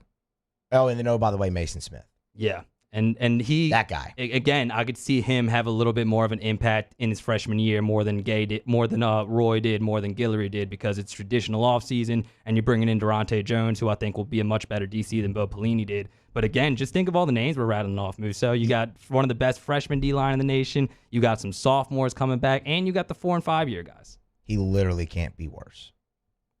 That was literally the worst defense in LSU history. I mean, it can't get worse than the worst. Yeah. So, but it was tough to kind of evaluate individual guys in last year's defense. But despite that, I think Roy and Guillory really showed me a lot towards the end of last year. I'm so excited to see what those guys can do. And I've said it on the show before, I think LSU has kind of struggled to get those big recruits. I mean, no disrespect to guys like Christian Lakator, but those were kind of like the highest rated recruits on the team for a while. I think they've really come a really long way there in recruiting, and that's starting to show itself a little bit. It is. And that, we talked about the quarterback position earlier and how well they've recruited there since getting Joe Burrow. And really it started with getting Joe Burrow. The defensive line, Coach O has expected, right? That's his group. And they have Roy, Guillory, Smith, just those three in the last 2 years, all big names, all highly sought after, all on campus, and all going to be making plays for the Tigers this year. So before we go to break, I had to tell you, today is 60 days away from the season opener. Mason Smith in high school in his career had 60 tackles for loss. Good Lord. That's a lot. Yeah, that's a lot. The proportions there kind of hit you. It was kind of funny seeing your facial expression, but 60. How many of them were sacks, do you know? I would have to scroll down. You'd have to give me a second. We can look that up during the break. Okay, we'll look that up during the break. We'll come back on the other side of the break. The NBA Finals begin tonight. Game number 1. We'll talk a little bit of NBA Finals. Chris Paul, of course, first trip to the Finals, naturally looking forward to his first championship, which is really the last thing he needs to complete his Hall of Fame resume. But he's also having to answer questions that deal with the Players Association and LeBron James as well. So we'll get into all of that surrounding the NBA Finals Game 1 next, and maybe a number of sacks on tackle for loss with Mason Smith. That's next here on Middle Relief. 104.5 ESPN Baton Rouge. We opened up the playbook and expanded our coverage. Listen daily in high definition on 98.1 HD2. We are 104.5 ESPN Baton Rouge. All new Bayou Ford vehicles come with a 1 million mile powertrain warranty. And with Bayou to You, free delivery right to your door. Need repair? Our service department is ready and available to help you today. The crew at Bayou Ford is going to do right by you. If you're in an accident, a car accident, a slip and fall where you're injured, you need to call an attorney. The defendant insurance company, it's their goal to close the case as quickly as possible and pay out the least amount of money as possible. That's why it's important to call an attorney and call the law office of O.C. Brown. At the law office of O.C. Brown, we're a family-owned firm. We want to be your law firm for a lifetime.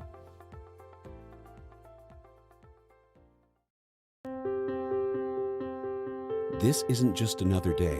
It's so much more. Kelly's life was put on hold when her auctioneer primary care doctor discovered a rare blood disorder. Her doctor connected her to an auctioneer care team of cancer, heart, and kidney specialists. With multiple primary care locations around Baton Rouge, same-day appointments, and online scheduling, we're relentless about keeping you healthy. Auctioneer Baton Rouge, innovating healthcare for Kelly. I've been doing business with Luba for 25 years. They're dependable, trustworthy. It's just the attention to detail with our clients. Our folks have years and years of experience. They're highly trained professionals. But many companies have that asset. What I'd like to think makes Luba a bit different is that we use those talents in a way that truly is dedicated to serving the needs of the folks who depend on us. Are you a licensed contractor? There's lots of good contractors in Louisiana doing work the right way, but unfortunately, too many unlicensed contractors are working outside the licensing requirements. Working as a contractor in Louisiana requires a license for the company doing the work. The Louisiana State Licensing Board for Contractors wants to help you get licensed to allow you to conduct work legally. It's not difficult to get the license. We can help you. Go to lacontractor.org for more information. Licensed contractors, it's the law. Sports wouldn't be the same without the die-hard fans. That's why we're highlighting the fans that do the most. 104.5 ESPN Baton Rouge brings you the Citizens Bank Fan of the Week. Check it out at 1045ESPN.com, the Citizens Bank Fan of the Week.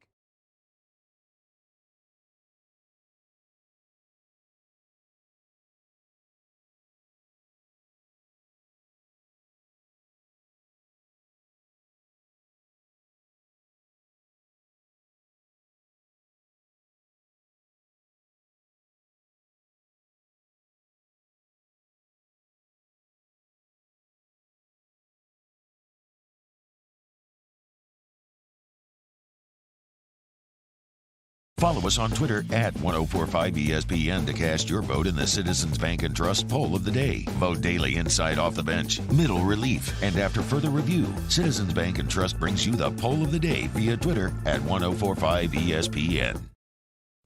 At All-Star Toyota, you get it all. If you're in the market for an all-new Toyota vehicle, come see our friendly and knowledgeable sales team at All-Star Toyota. Located in Baton Rouge at the corner of Airline and Goodwood, we've been serving our community since 2005 by offering a large selection of new Toyota cars, trucks, and SUVs. Get behind the wheel of your dream car and take a test drive at All-Star Toyota today.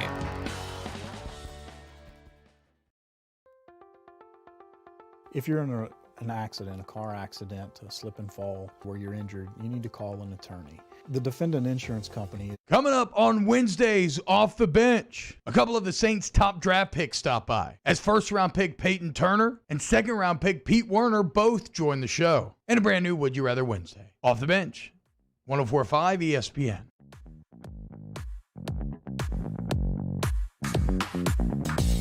Middle Relief with Mario and Musso on 1045 ESPN Baton Rouge. Back here, hour number 2, Middle Relief. Musso alongside Mario. Do we have a final from the last segment there? We're talking about Mason Smith had 60 tackles for a loss in his high school career. How many of them were sacks? Yes, he had 26 sacks in his career. It's pretty good. As a D tackle. As a defensive tackle. That's good. That works. Mm-hmm.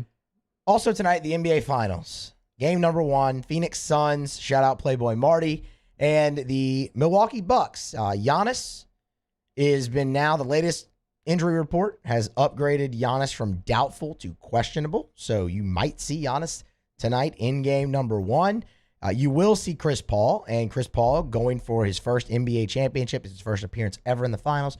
Mentioned before the break, it's really the last piece missing from his Hall of Fame resume. And unfortunately, in his pre-finals media availability, press conference, whatever you want to call it, the focus had to be taken away from that because Chris Paul is the president of the NBA Players Association, and there's been a lot of critics, probably the most vocal, LeBron James, about the compact schedule, right? So with the bubble situation and everything, they had a shorter offseason and then played a 72-game schedule, so a shorter schedule. And some believe that's contributed to the rash of injuries to keep key and star players that you've seen in the postseason, whether it be Kawhi, whether it be Giannis, and whether it be Trae Young. There's been plenty of them. And LeBron and others have been vocal that they believe it's the compact season that has done that. Chris Paul was asked about that, and this is what he said. Everything is always a conversation. There's a ton of guys on the executive committee who are working hard on things right now as we speak, day in and day out, traveling. I wish you guys knew all the things that are going on. So decisions that are made as far as playing or not playing, players are always involved in it. Injuries are always unfortunate. You hate to have them, but, just like when we went to the bubble, Everything was discussed as far as the players and the full body of players. You know, everything that's good for this guy and that guy might not be the same for that guy. But everything has always been a conversation, and it's going to continue to be that way. People don't like it, then you know, everybody got the same opportunity to be a part of all these conversations. People don't like it. That's so funny. But Musso, you remember when the pandemic hit about a year and a half ago, and I was actually working from home for a couple of months because we were still doing our little show, The Touchback, and my job was to cover the NBA. And you would think that would be hard to do during a pandemic when there are no games, but I always had content every day for The Touchback, NBA content. And the reason I had NBA content, Musso, is because Adam Silver was so forthright and so transparent in everything that he wanted to do and needed to do to make the NBA season happen and then to make the next NBA season happen, because obviously they were going to have to shorten it. Adam Silver told LeBron and told the Players Association, told Chris Paul every step of the way what needed to be done. LeBron James knew exactly what he was signing up for, as did Chris Paul, as did Kawhi Leonard, as did James Harden, as did all the people in that meeting. Nobody ever spoke up and had a problem with it, not even the players that got injured, like Kawhi Leonard. Only when LeBron James' team was eliminated in the first round by a coach who, by the way, turned down the Lakers job, Monty Williams, years ago, did LeBron James have a problem with it. I agree with Chris Paul. Every guy has their own individual needs. Every guy knew what they were signing up for. When LeBron James comes out and says what he said, he just looks like a sore loser. And yes, he's the second best player of all time. Not taking away anything from LeBron James' on-court ability, not trying to sound like a LeBron hater, but the reality is he should have probably just kept that to himself, even if that is how he felt about the NBA's policy. But this is why there are LeBron haters. And there shouldn't be if he's the second best player of all time. And I would say LeBron is still the face of the NBA, right? Yeah. I mean, he's got to still be the most well-known NBA player. Nobody should hate that guy. Like if you do, it should be because he destroys your favorite team all the time. It shouldn't be because of reasons like this, or when he got poked in the eye earlier in the playoffs or whatever it was, and stayed on the ground for however long it was, and then had to bring it up in his post game. Like it's the little things like that surround LeBron that I think drag people's opinion of him down. Were there a lot of injuries in this postseason? There were. And were they to keep play? Yeah, I mean, Anthony Davis, missed the ball. I mean, and then Kawhi and Trae Young. Yeah, we went through them all. But correlation doesn't necessarily mean causation. Exactly. Right? So Trae Young bumping into the referee had nothing to do with the NBA's that policy. has nothing to do with him playing a shortened season and not having as long of a time to recover. So it does sound like sour grapes. And I think it's crappy that Chris Paul has to address that before the biggest game of his life. Very crappy. That's not at all what the conversation really should be about. That conversation should take place in the offseason. And look, now, I mean, you'll be back to your normal schedule next year. Yeah. So, I mean, if you have a rash of injuries again, I guess it's going to be because, well, you played short last year, now you're back, and it takes a while to get adapted to, right? I mean, it's just, to me, that's ridiculous. I don't buy it, and I ultimately think it's crappy that Chris Paul had to address that before the biggest game of his life. Yeah, LeBron seems to kind of be running out of excuses here because they win the championship last year, but a lot of the narrative was, Mickey Mouse reign. They took advantage of the situation, and the Lakers were obviously a very top-heavy team. And the reason why they're a top-heavy team is because LeBron traded all their young talent away so they can get Anthony Davis. And it worked out in the short term. They won the championship, but now the Lakers have no depth at all. They're not in a very good situation as far as their salary cap, and see who they're going to re-sign. Dennis Schroeder and others are free agents. LeBron might get desperate again and try to trade like a Kyle Kuzma and somebody to get another star to come with them. But not looking good for the Lakers or for LeBron. And he always does stuff like this, Musso. I mean, I don't want to get too much into it, but it's just he always has to make himself part of the narrative, as you said, and it's a big turnoff. I agree with you. This should be Chris Paul's moment, and it's unfortunate that he has to address this. So let's get into the game a little bit here before we hit break. We mentioned at the top of the segment that Giannis has been upgraded from doubtful to questionable.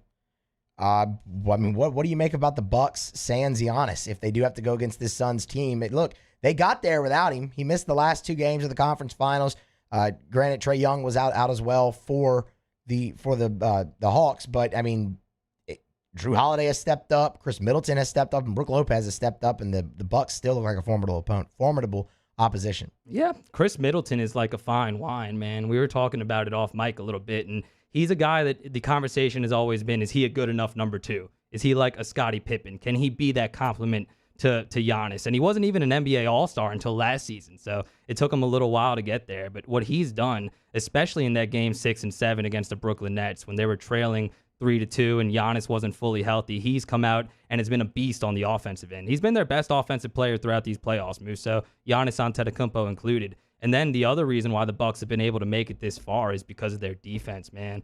Brook Lopez deserves so much credit because he came into the NBA when traditional big men were still a thing, right? He was really successful as a low post defender, somebody who bangs on offense in the low post. But the way he's adapted his game to become a straight up stretch 5 is unbelievable. I mean, the other night he was 14 of 18 with 33 points. And we're not even getting into his protecting the rim on defense with Drew Holiday, roaming the perimeter. I mean, even without Giannis Antetokounmpo, the team that the Bucks have built is incredible. Budenholzer and the general manager deserves a whole lot of credit. And then, by the way, what has been the X factor, we talked about it on OTB this morning, has been Drew Holiday.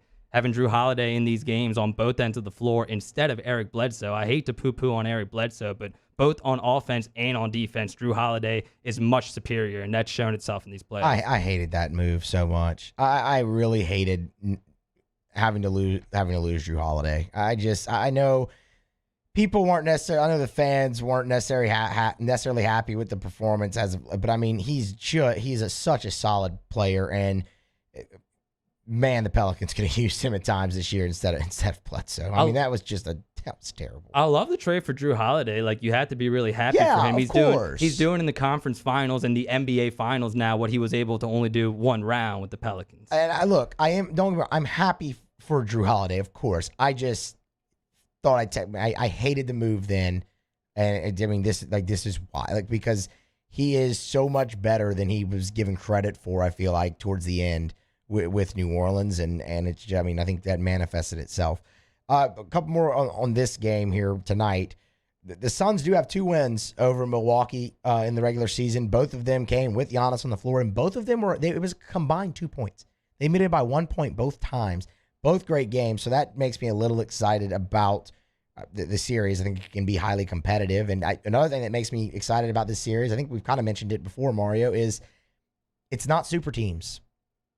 It's 2 teams from smaller markets.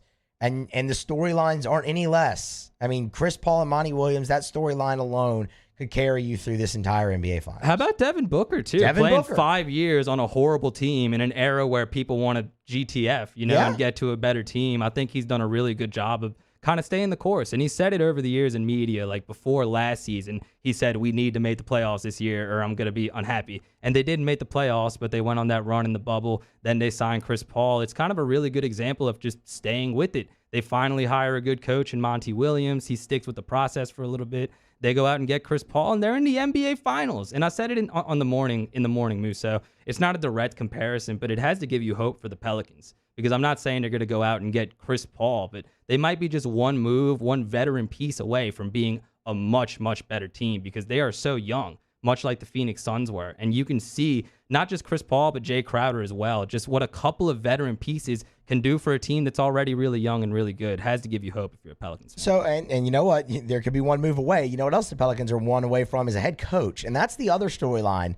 Locally, at least, that's interesting about these finals is the next Pelicans head coach could come from these teams, whether it be, I mean, the 2 names you're hearing the most often right now are Phoenix assistant Willie Green and, of course, Charles Lee, the assistant for the Milwaukee Bucks. So there's just another added storyline in there, for locally at least, for this series. And Pelicans, they still need the guy. And if you want to throw a wrinkle in there, the Pelicans have somebody already in their building that's a candidate. Do you go with the person that's been with your team longer and also doesn't have head coaching experience, or do you go with the hot assistants that are in the NBA Finals right now? And I told you off mic, last time the Pelicans were in this scenario, they got an assistant coach from a championship-winning team, and that was Alvin Gentry back in 2015 with the Golden State Warriors. A little different. He was a head coach in the past who failed with Phoenix and with the Clippers and with others, but it's kind of a similar situation here. But again, the question for me is Charles Lee or Willie Green really that much better of an option than Fred Vinson, who has already been with your organization? And that's something that David Griffin and his staff will have to decide. It'll be up to them on that. I hear you on Fred Vincent. I just feel like it's cooled off so much around him that I don't know if that's the direction they're going to go. It seems like it's going to be Green or Lee. Right now, at least, nothing's done. I'm telling you, he's Cliff Godwin. He's just like Cliff Godwin was in the LSU baseball search. They're going after their two guys. Maybe Charles Lee would take the job. Maybe Willie Green. I definitely think Willie Green would take the job. But in a scenario, in a world where neither one of those guys want to coach the Pelicans, Fred Vincent is there waiting in the wings, and it looks like he's willing to take the team over as the head coach. The question is, would he be willing to stay as an assistant, which he has done with the last 3 NBA head coaches? But again, I think he's kind of the Cliff Godwin in this situation. If they can't get Lee, if they can't get Willie Green, they will circle back to Fred Vincent. I think he is willing to stay on as an assistant. If he hasn't taken a job yet elsewhere in the NBA as an assistant, I think he's absolutely willing to stay on.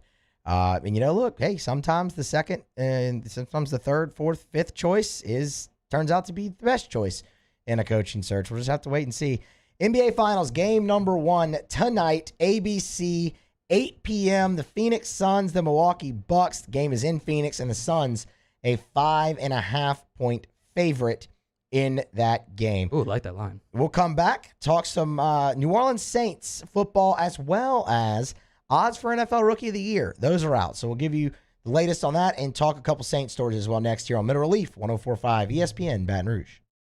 In times of need, get a full list of phone numbers, websites, and other important emergency information on the Demco Stormwatch page at 1045ESPN.com. Yo, Jake here for Patient Plus Urgent Care Clinic, the place that's going to be convenient for you during an inconvenient time. Look, you hear me talk about my 4 boys all the time, and sometimes things like stitches, well, they happen. And in fact, they have. And Patient Plus is always taking care of us, just like they'll do the same for you. And now with 7 convenient locations across the Baton Rouge area, open from 9 a.m. until 9 p.m., 7 days a week. And also at PatientPlusUC.com, you can sign up for your appointment on the way to the clinic. That's Patient Plus Urgent Care Clinic. Get in and get better. All new Bayou Ford vehicles come with a 1 million mile powertrain warranty. And with Bayou to You, free delivery right to your door. Need repair? Our service department is ready and available to help you today. The crew at Bayou Ford is going to do right by you. Le posso offrire un caffè? Le posso offrire un caffè? Andiamo insieme da me, non c'è. Call Mr. Electric today for electrical repairs, upgrades, and installations. Starting in 1974, Central Plumbing has served Baton Rouge and surrounding areas for all of their plumbing needs. Through these tough and trying times, we want you to remember that the Payne family is here to continue to support and serve you. As a multi-generational business, there is no job that is too big or too small. Residential, commercial, industrial, hospitality, we're here for anything you need. 24/7, 365. Give us a call, 225-925-8552. 50 years ago on Easter Sunday, Breck's Baton Rouge Zoo proudly opened our doors, and we've been hopping ever since. 5 decades of connecting people with animals, teaching our community about the problems facing wildlife and how we can help, and working with zoos across the world to protect endangered species. Today, our future is taking flight by stretching the possibilities of what your zoo can become, while we keep it fun and affordable for everyone. Thanks for coming along. At All-Star Toyota, you get it all. If you're in the market for an all-new Toyota vehicle, come see our friendly and knowledgeable sales team at All-Star Toyota. Located in Baton Rouge at the corner of Airline and Goodwood, we've been serving our community since 2005 by offering a large selection of new Toyota cars, trucks, and SUVs. Get behind the wheel of your dream car and take a test drive at All-Star Toyota today. It's no secret. The best oysters in Baton Rouge are at Jolie Pearl Oyster Bar. Enjoy mouth-watering South Louisiana flavor and oysters from all over the country. And don't forget our nightly drink specials.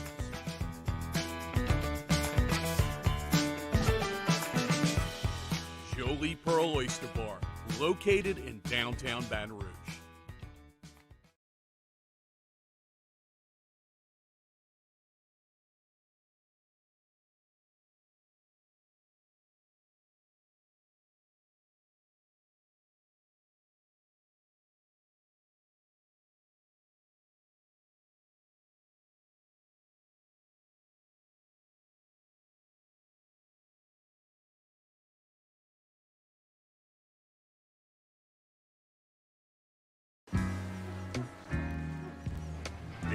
is the extra mile, on the border of expected and extraordinary, for those willing to go further, like vans customized for work or play, with safety and tech to keep you connected.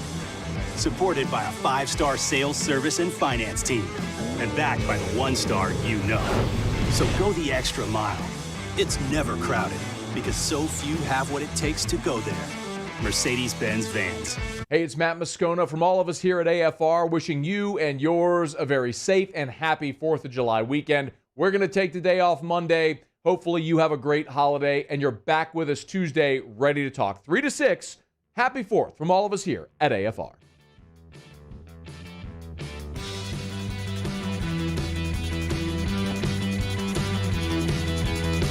Middle Relief with Mario and Musso on 104.5 ESPN Baton Rouge.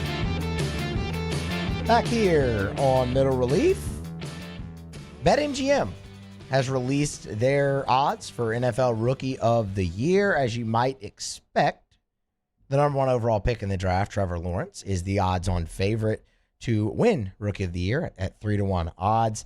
Trevor Lawrence also signing his contract with the Jacksonville Jaguars, making him, without even playing a game, one of the top 20 highest paid quarterbacks in the NFL. $9.2 million per year, 36.8 overall over the 4-year deal with a 5th-year option, which is, of course, customary for those draft picks.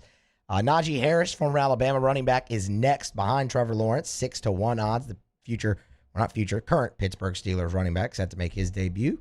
And rounding out the top 3, Kyle Pitts, former Florida Gator tight end, of course, with the Atlanta Falcons, 8-1 odds to win Rookie of the Year. If you're wondering, former LSU Tiger Jamar Chase does have the best odds of any rookie wide receiver at 14-1.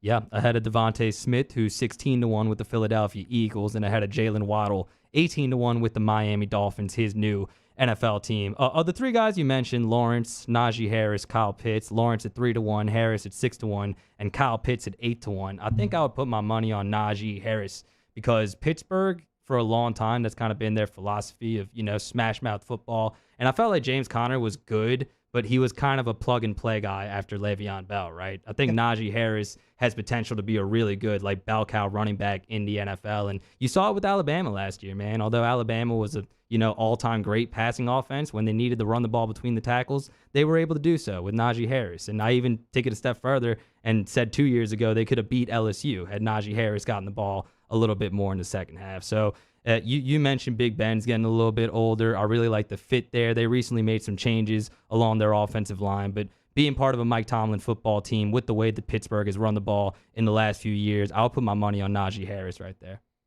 It's a good bet. The only reason I would say maybe don't do that is because of what happened last year with the Offensive Rookie of the Year. Because it should have been Justin Jefferson. Yep. It should have been Justin Jefferson. We all knew that. That's the only reason I wouldn't bet on Jamar Chase. Jamar Chase can have a great year with Joe Burrow. They're not going to give it to him because he plays receiver. Yeah. Whatever quarterback stays healthy and has the best year is going to win the Offensive Rookie of the Year. That's just the way it goes, and it's stupid. I'm trying to think if there's a scenario like that. I'm off my soapbox. It's okay. You're totally right. Jefferson was robbed last year, but I'm trying to think if there's a scenario like that and a quarterback can even be what Justin Herbert was last year, because Justin Herbert wasn't supposed to be the starter until Tyrod Taylor's lung got punched. So I don't know if Trey Lance remember that? Wow, I forgot about that until you just said that. That's the only reason the Offensive Rookie of the Year was the Offensive Rookie of the Year, and Joe got hurt. That too, obviously. But the situation's a little muddy with some of these rookie quarterbacks, right? Trey Lance might be like a Taysom Hill guy. He might overtake Jimmy G. I don't know what's happening there. And then in Chicago with Justin Fields, Nagy just seems hell-bent on not putting him in the game and not being the starter. So I don't know when he will take over. So I don't know if a scenario like that exists. Maybe Najee, I agree with your point, but maybe guys like Najee or Jamar Chase might have a better chance for the award this year for those reasons. Maybe. We'll see. I mean, if Trevor Lawrence stays healthy, I do think he'll win it, but it's... with his head coach? Yeah, even with his head coach, I know. And I know we've had a lot of fun talking about that, and neither of us really believe Urban's going to be very successful there, but I do. I do. Because that is what that award is. I mean, if he stays healthy and has a good year, they're going to give it to the number 1 overall pick because that's just, it's lazy, and that's That's what individual awards are. They're either because you're on the best team or, you're the name that everybody's looking for. And that's just, I don't think that's how it should be, but that is. So, in talking about rookies, let's talk about some of the Saints rookies and which ones we really expect to have the breakout year there. I mean, I think obviously Peyton Turner is going to be one that we both agree on. The first round pick, the defensive end. They're counting a lot on Pete Werner right away. They are the linebacker out of Ohio State. Yeah, he's going to be on OTB tomorrow. Definitely check that out. But he's played a lot of weak side linebacker coming into the Saints. Supposedly they're going to try to put him there, see how that works after he played mostly on the strong side at Ohio State. But with the departure of not only Quan Alexander, but Alex Anzalone, who is backing it up, he's going to need to play a lot of snaps right away. And it's interesting, Musa, because a couple years ago they tried to do that with Stephon Anthony and try to play him out of position, and that was just a disaster. And obviously that was a different regime with Rob Ryan, but it's really interesting when you play guys at a different position than they did in college. It shows kind of a lot of faith in Pete Werner and his abilities, and Dennis Allen has been a great DC, but they're counting a lot more on him than they are on guys with Peyton Turner, like Adebo. Both of those guys seem to kind of be developmental, especially Paulson Adebo, who didn't even play last season at Stanford. Right. So if you're asking me who's going to make the biggest impact, I might say Pete Werner. But again, he better be ready because he's going to play. He's going to be the one they're going to count on the most, like you said. One reason I think a lot of people expect a big impact from Peyton Turner is because he was that first-round pick. And there is a spot in there for him to get reps at defensive end. Maybe not a lot of reps, but there is a path to the field for him as a rookie. And I mean, Sean Payton said it as much. When we didn't draft him in the first round for him to come here and sit on the bench. So I mean, I think you expect to see that guy in there and being the first round pick, and honestly a pick that was much questioned by Saints fans and NFL circles. People are going to look for that impact out of Peyton Turner. Oh yeah, 100%. And it's a little unfair because his impact might not be like readily apparent right away, because I feel like he's somebody that they might slide to the interior on certain packages. And the Saints lost a lot this year with their run defense, with Sheldon Rankins and with Malcolm Brown both leaving. So they're kind of hoping he could eat up those gaps and be a big part of the run defense, even if the stats don't come right away. But you're right, they are going to be counting on him right away. But again, I think it might take in a year or two, we can be saying Adebo's a great player and Turner's a great player, and that was a great pick, but I don't know if that's going to show up right away from the very beginning. But with Pete Werner, who's kind of being thrown into the fire a little bit more, I could see him have a lot of success, and who knows, maybe even challenge for Rookie of the Year. I mean, Kamara and Lattimore both won it their rookie season, and the Saints have been drafting really well, so we'll see. But again, he will be counted on a lot, will be Pete Werner. Somebody who the Saints are going to count on for sure, and it's somebody who they want to be, who he says he wants to be more efficient in his game in 2021, is Latavius Murray, Saints backup running back, of course. And it's odd he wants to be more efficient because Latavius had a really solid year last year for New Orleans, 146 carries and 656 yards on the ground. His big game came against Detroit, 14 carries, 64 yards, and 2 touchdowns, but he gained at least 48 yards 3 times in the first 4 games, in 3 of the first 4 games. So it was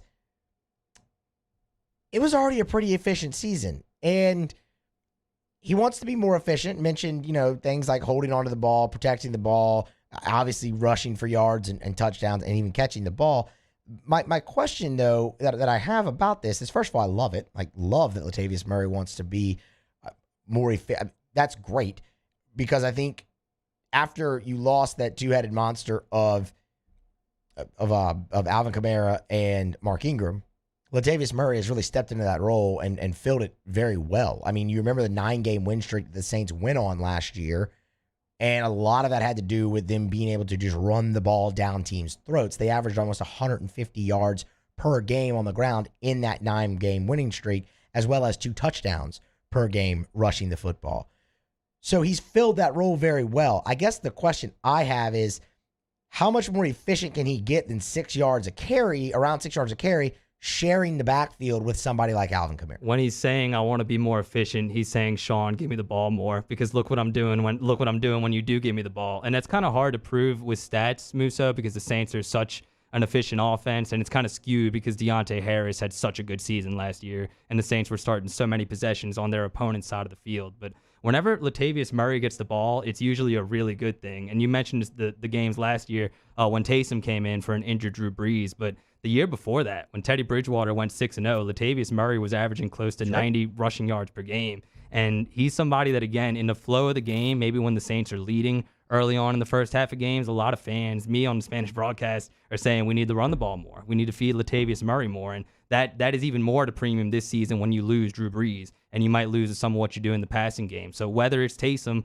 whether it's Jameis Winston, totally independent of that, I would love to see Latavius Murray get the ball more, because not only is it good for him, not only does it make the Saints a more efficient offense, but you also give Alvin Kamara a blow, which is a great thing. A blow, for sure. So, I'd love to see him get the ball more as well. I wonder how many carries are there really going to be go around with somebody like Alvin in the backfield. You got to change your philosophy a little bit. Yeah. That's my point. The Saints that's been kind of a big topic of discussion today, that the Saints might need to be a more, run-heavy team and let Jameis kind of pick his spots a little bit instead of being such a gunslinger. You don't want to lose that totally. You still want to be able to pass on first and second down. This is still a Sean Payton run offense. Don't get it twisted. But I'd like to see them just try to establish the run a little bit more early on in games. And the way you do that is to give the rock to this man wearing 28. Latavius Murray could absolutely 100% help with that. We're going to take a break here, come back, wrap up hour number 2 of Middle Relief. So stick around right here on 104.5 ESPN Baton Rouge. Our listeners fire up their opinions on the jimsfirearms.net hotline at 499-1045. Keep listening for your next chance to shoot us your thoughts with the jimsfirearms.net hotline on 104.5 ESPN Baton Rouge. At All-Star Toyota, you get it all. If you're in the market for an all-new Toyota vehicle, come see our friendly and knowledgeable sales team at All-Star Toyota. Located in Baton Rouge at the corner of Airline and Goodwood, we've been serving our community since 2005 by offering a large selection of new Toyota cars, trucks, and SUVs. Get behind the wheel of your dream car and take a test drive at All-Star Toyota today. Are you a licensed contractor? There's lots of good contractors in Louisiana doing work the right way, but unfortunately, too many unlicensed contractors are working outside the licensing requirements. Working as a contractor in Louisiana requires a license for the company doing the work. The Louisiana State Licensing Board for Contractors wants to help you get licensed to allow you to conduct work legally. It's not difficult to get the license. We can help you. Go to lacontractor.org for more information. Licensed contractors, it's the law. If you're in an accident, a car accident, a slip and fall where you're injured, you need to call an attorney. The defendant insurance company, it's their goal to close the case as quickly as possible and pay out the least amount of money as possible. That's why it's important to call an attorney and call the law office of O.C. Brown. At the law office of O.C. Brown, we're a family-owned firm. We want to be your law firm for a lifetime. Gulf Coast Office Products is a nationally recognized Savin office equipment dealer based right here in Louisiana. Over 100 employees strong, Gulf Coast has the boots on the ground to support all vertical markets, from education, engineering, legal, and finance. With the latest in office technology, from desktop to production segment units, Gulf Coast and Savin have the perfect fit for you. Call 225-756-2644. That's 756-2644 for Gulf Coast Office Products.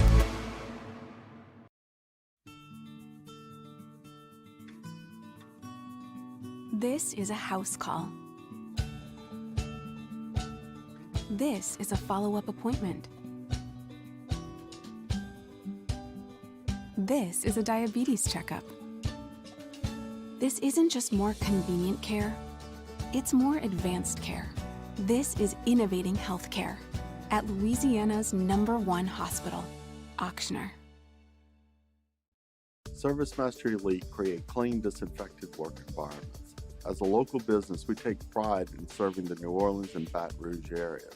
Our cleaning protocols follow CDC and OSHA standards for healthcare settings, offices, senior living, restaurants, and industrial plants.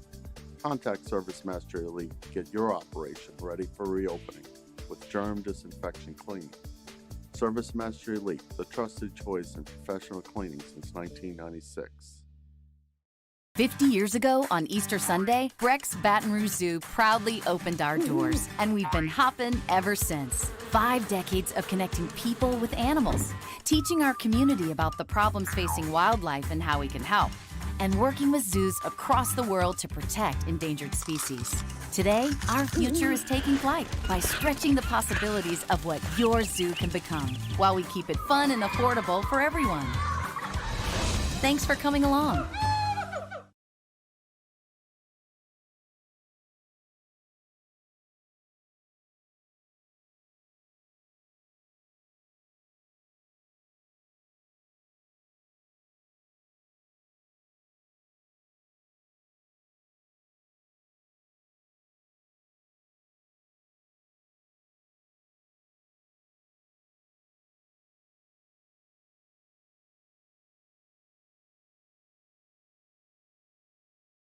Coming up on Wednesdays, Off the Bench, a couple of the Saints' top draft picks stop by, as first-round pick Peyton Turner and second-round pick Pete Werner both join the show. And a brand new Would You Rather Wednesday. Off the Bench, 104.5 ESPN.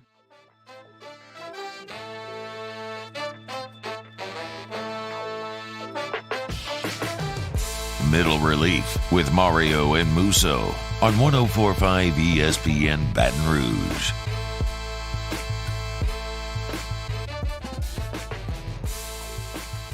Mario, do you like dad jokes? I love dad jokes. Okay, good, because I've got one here.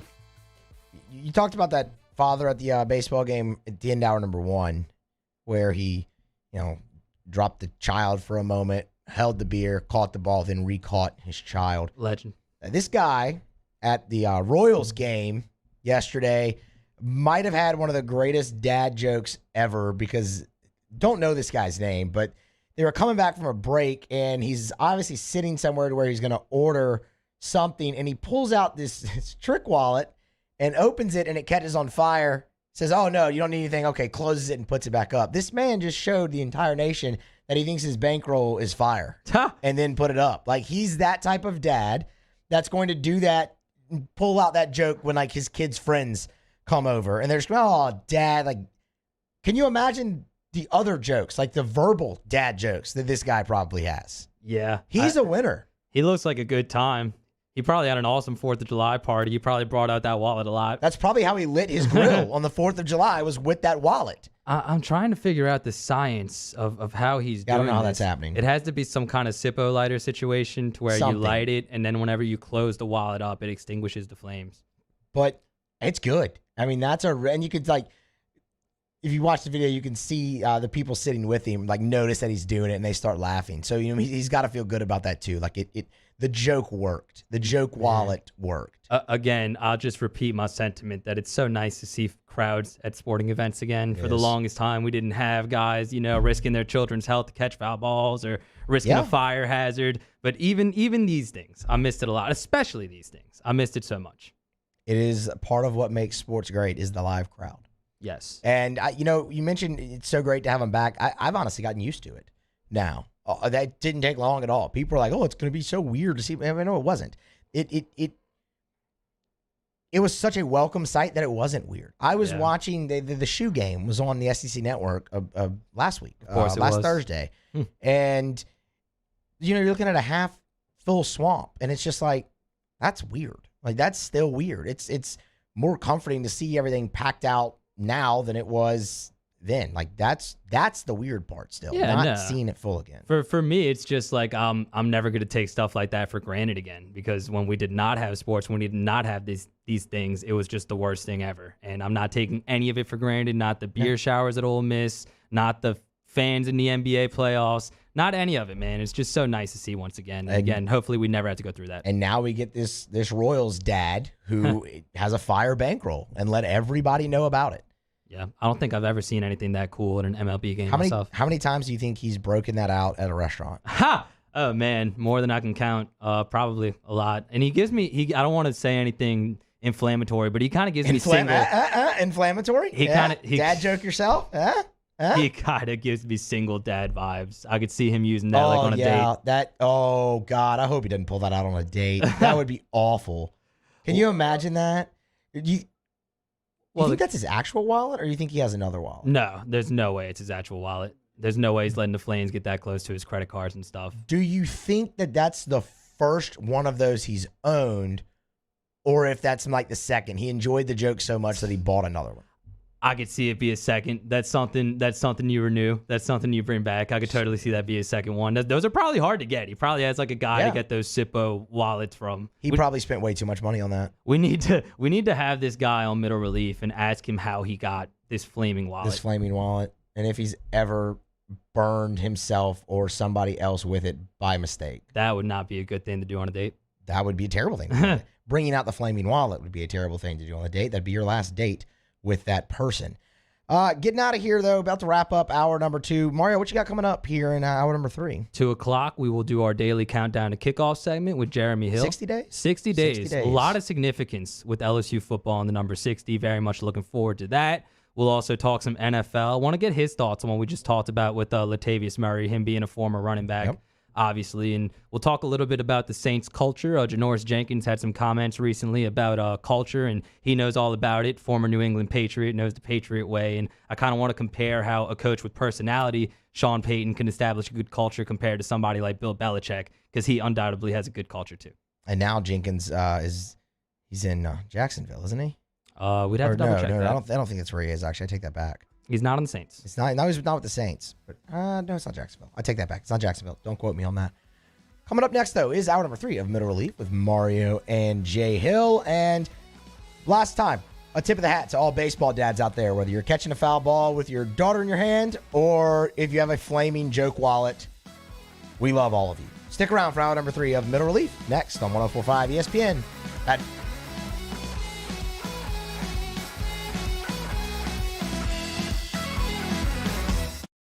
All new Bayou Ford vehicles come with a 1 million mile powertrain warranty. And with Bayou to You, free delivery right to your door.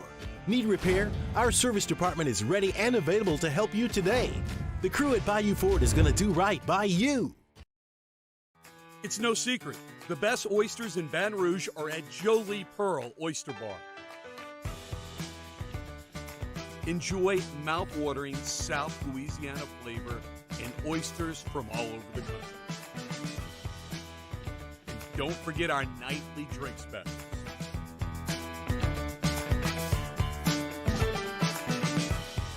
Jolie Pearl Oyster Bar, located in downtown Baton Rouge. Eli's always been into grilling. It took us a while to see it, but the signs were there. What are you doing, Eli? I knew grilling was my thing. I have been talking about it throughout my career. Happy with the results?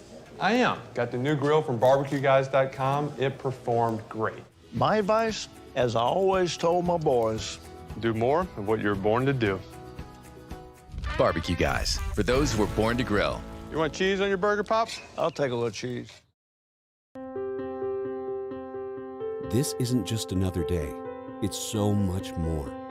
Kelly's life was put on hold when her auctioneer primary care doctor discovered a rare blood disorder. Her doctor connected her to an auctioneer care team of cancer, heart, and kidney specialists. With multiple primary care locations around Baton Rouge, same-day appointments, and online scheduling, we're relentless about keeping you healthy. Auctioneer Baton Rouge, innovating healthcare for Kelly. At All-Star Toyota, you get it all. If you're in the market for an all-new Toyota vehicle, come see our friendly and knowledgeable sales team at All-Star Toyota. Located in Baton Rouge at the corner of Airline and Goodwood, we've been serving our community since 2005 by offering a large selection of new Toyota cars, trucks, and SUVs. Get behind the wheel of your dream car and take a test drive at All-Star Toyota today. Le posso offrire un caffè? Le posso offrire un caffè? Andiamo insieme da me, non c'è. Call Mr. Electric today for electrical repairs, upgrades, and installations.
injury lawyers. This is SportsCenter. I'm Christine Lisi with the latest on two-time NBA MVP Giannis Antetokounmpo. The Bucks star could be on the floor tonight in Game 1 of the NBA Finals against the Suns. He's continued around-the-clock treatment on his injured knee with the hopes of being cleared to play, according to ESPN's Adrian Wojnarowski and Malika Andrews. Giannis expected to be a game-time decision. The Bucks need to be cautious with him, though, says ESPN NBA Finals reporter Mark Spears. I think you try him, and if he looks like Trey Young looked in terms of physically the last game, I think you take him out. You try it and see how it goes, and if it doesn't look good, take him out, because it could end up being at the detriment of the team more than a positive if he's moving back. Marcus Spears on the Max Kellerman Show, Game 1, 8 Eastern, ABC, ESPN Radio, and the ESPN app. Suns point guard Chris Paul has emerged as the consensus favorite to win Finals MVP at U.S. Sportsbooks, listed at plus 170 at Caesar Sportsbook by William Hill. Coming up in moments on ESPN TV, the Euro 2020 semis between Italy and Spain. Be your own hotspot with Straight Talk's Ultimate Unlimited plan. Get 10 gigs of hotspot data for just $55 a month. All on America's largest, most dependable networks. Straight Talk Wireless. No contract, no compromise. Compatible device required. See straighttalk.com.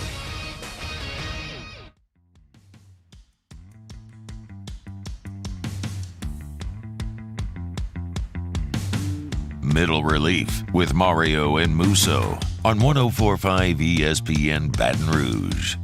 What's up, people? Welcome in to hour number 3 of Middle Relief. Mario Jerez alongside Jeremy Hill, my usual 2 to 3 p.m. co-host, Casey Gaines on the audio board, and Danny Cardenas getting us on YouTube. Going to talk a lot of football this hour, Jay Hilly, but before anything, how are you? How was your holiday weekend, man? It was a great weekend, man. Glad to have you a part of it, and it's glad to be back on again. Yes, sir. It was an awesome weekend. It was great to have a day off, as I said, feel really recharged, and I'm really happy because we're now only 60 days away from LSU and UCLA inside of the Rose Bowl. Y'all know the deal. First game for LSU inside of the Rose Bowl in LA, first ever meeting between the Tigers and the Bruins, and the number is getting smaller and smaller, and the number 60 is actually really significant when it comes to LSU. There's a lot of really fun nuggets in here, but before anything, yesterday would have been 61 days before the season opener, and Cam Wire wears number 61 along the LSU offensive line, and I think we had to start that conversation there because Cam Wire is going to be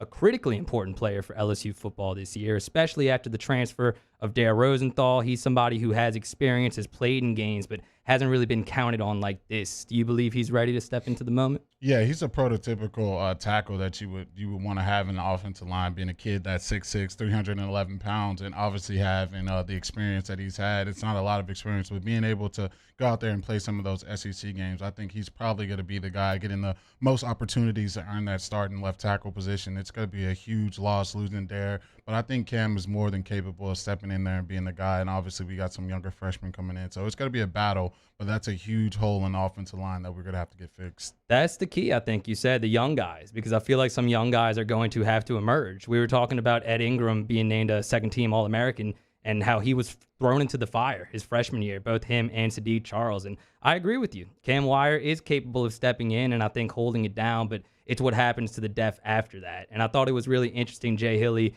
the day after this news came out that Rosenthal was going to transfer, Coach O was on OTB. And they asked him who's going to step in, who's going to fill in for Dare Rosenthal. And he immediately said Cam Wire. And he said a lot of the same things that you said. You know, he's capable, he can step in, he's really versatile. But towards the end of the interview, they asked him who is the second left tackle right now. And he straight up said, I don't know. And 60 days away from the football season, that's not a good thing. So again, I think Cam Wire himself can step in and can be great. And LSU won't miss Dare Rosenthal in that manner as much. But once 2 or 3 guys inevitably get hurt, you can start to miss them. Yeah, depth is a huge thing, especially playing the schedule that we play. Obviously, early on in the season, we got some games that we feel like we should be favored in and win. But once you start getting the depth of that SEC schedule and you're grinding back-to-back weeks and you're playing tough opponents, injuries happen. It's just the belly of the beast. That's what happens in college football. So depth is going to be a huge thing for our offensive line. And I think Coach O is more than capable of finding a younger guy to come in there and provide that depth because he's going to rotate offensive linemen, especially early early on in the year and seeing what guys they can put in that rotation. You want to have a solid 8 guys that you can play all year, but guys going in and out of the lineup. So I think that's going to be important. Yeah, I don't know if you can count 8 guys right now. That's a problem. But again, hopefully guys like Doomerville or Xavier Hill, guys like that can step in and play because they're going to need to, as you said, especially when you get into the nitty-gritty and you have to block Texas A&M's D-line and Florida's D-line. It gets a little tougher as the season goes, but we'll see what happens there. Cam Wire is number 61. Today we are 60 days away from the season opener, and Joe Burrow in 2019 had 60 touchdown passes. We already did that whole little shtick. You know, we went through our favorite Joe Burrow moments when we got to 65 because he was responsible for 65 touchdowns. But he threw 60 touchdowns. And the way we're going to have fun with that today is Joe Burrow in that one season had more than all of LSU quarterbacks combined from 2014 to 2017 when it comes to touchdown passes. So just another little fun nugget, and I just wanted to remind the people again that Joe Burrow threw 60 touchdown passes in a college football season because that's obnoxiously good. That's insane for anybody to do that on any level, high school, middle school, I don't care. But to do that in an SEC schedule and then finish it off with a national title, I think that probably won't be touched for a very long time. And obviously Joe's an incredible quarterback, and I'm so excited for him and looking forward to seeing what he does next season. So, again, a lot of significance with 60, and from one former Tiger to a current Tiger. I guess he'll be a future Tiger if you're going by snaps because he hasn't played yet. But Mason Smith finished his high school career with 60 tackles for loss coming out of Terrebonne High School, and he plays defensive tackle, so that makes that number even more impressive. But we were talking about it with Musso in the first segment. I think Coach O and the coaching staff is doing a much better job specifically with the interior defensive line. Like guys like Guillory, like Jaquelin Roy, like Mason Smith, they weren't going to LSU the last 3 or 4 years, but now they are getting guys like that. And not only that, Jay Hill, but you're kind of in a really good situation where Mason Smith isn't going to be counted on, independent of injuries, isn't going to be counted on to come in and start right away. You have veteran guys there. You have Neil Farrell and Glenn Logan coming back. You have some sophomores that have potential to have big years with Roy and with Guillory. But Mason Smith is somebody LSU fans are really, really excited about. And he might have this first year to not redshirt because he is going to play, but kind of to progress as a player. So in his sophomore year, he explodes, hopefully the same way that Roy or a guy like Guillory can do this season. Yeah, I think that's the paradox with our team right now is that our offensive line doesn't have the depth, but our defensive line, I think they do have the depth, and they do have the guys who are coming back with experience. And we do got guys like Mason Smith coming in who's going to be expected to make plays just based off of all the success he's had in high school and just his prototypical size and ability.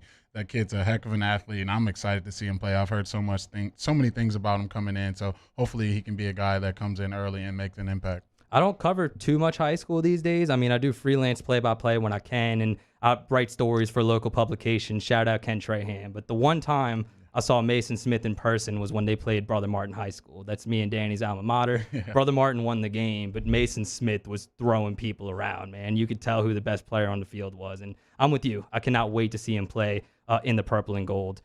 From a happy topic to it gets a little sad here as we continue with our daily countdown to kickoff segment. And big shout out to Mississippi Gulf Coast Guru in the YouTube chat because we are about to talk about Mississippi State. Because last year, KJ Costello threw 60 passes in Mississippi State's upset win over LSU. He completed 36 of those passes and finished with 623 yards, but that broke the SEC single game passing yards record. And when I walked into Tiger Stadium that day with LSU defending its national championship, that is not something I expected to happen. But unfortunately, Jeremy, we had to address it because that is now part of LSU history. You were defending national champions, and you let a guy named KJ Costello come here and pass for 623 yards as Mississippi State threw the ball 60 times. That Mike Leach playbook only has like 8 or 9 passing plays in it, and LSU could not stop it to save their lives. That is a game I want to forget, but for the purpose of this segment, we will bring it up because KJ Costello lit it up against the Tigers that day. Yeah, that was so demoralizing to watch. Coming off the high of the national championship and then just having all the bragging rights and talking crap to Bama, just feeling that swag, and then just to watch that game. I was actually supposed to go to that game, but just to watch that game on TV and just see touchdown after touchdown, it was like we were just giving up the same plays, and it just felt like it was just inevitable, like especially in the fourth quarter, like we're probably going to lose this game. And then it happened, and then Mike Leach is just talking crap after the game like they just won the Super Bowl. And it was just I was just so unhappy about that whole ordeal. But I think our defense is definitely going to step up next year. That's definitely not going to happen again, and we're going to get those dudes back. I'm excited for the Bulldogs this season. Hopefully. That was definitely a very, very forgettable game as you see Hill off the sideline. Terrible tackling by Bo Pelini's defense.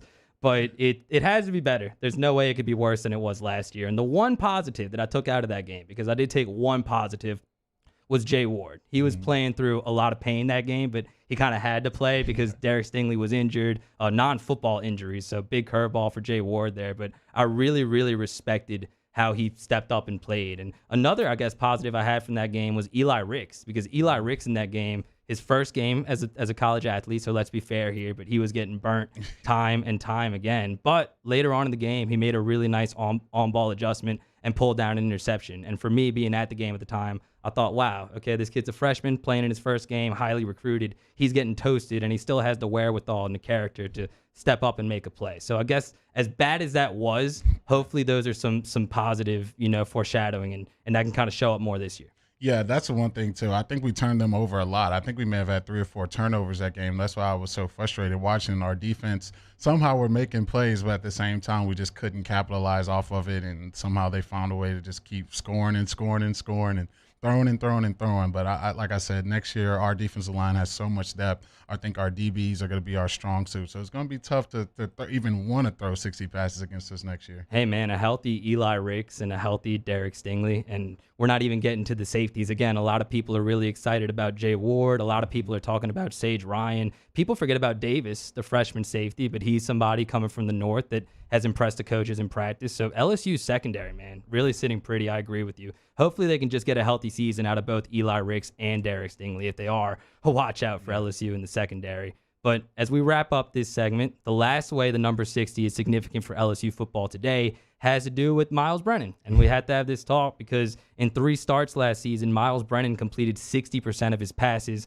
1,112 yards, 11 touchdowns, 3 picks. And we've talked about it at length, so I don't want to spend too much time on it. But when I hear 60%, I feel like Miles Brennan completed more of his passes. That number is a little bit discouraging to me. But if you extrapolate those numbers, Jay Hill, over a regular college football season, those are like record-setting numbers before Joe Burrow got to LSU. So a lot of people really excited about Miles Brennan, but unfortunately it was a really small sample size. But I always say I think he got better each and every game, culminating in the Missouri game, and it would have been really interesting to see him get those same opportunities against Florida and against Ole Miss that Max Johnson did. That's my whole thing. But again, they are going to make that decision in camp. It's going to be Max Johnson. It's going to be Miles Brennan. I don't think the coaches are going to think too much about, potential of transfers or anything like that. Whoever is better will get the job. But for the purpose of this exercise, Miles Brennan completed 60% of his passes last year. What did he do well in those 3 games, and what would you like to see Miles Brennan get better at if he did win the job? Yeah, I think he did a phenomenal job of throwing the ball downfield and giving his receivers chances. I think, I saw Gilbert make a lot of catches from Miles, and I saw Terrace Marshall catch a lot of passes from him, and a lot of those passes were way down the field, giving those guys a chances to make plays on the ball. And that's all you can ask for in your quarterback, to give guys chances. You saw Joe Burrow do that time and time again to Jamar Chase and Justin Jefferson, just giving them jump balls to make plays on.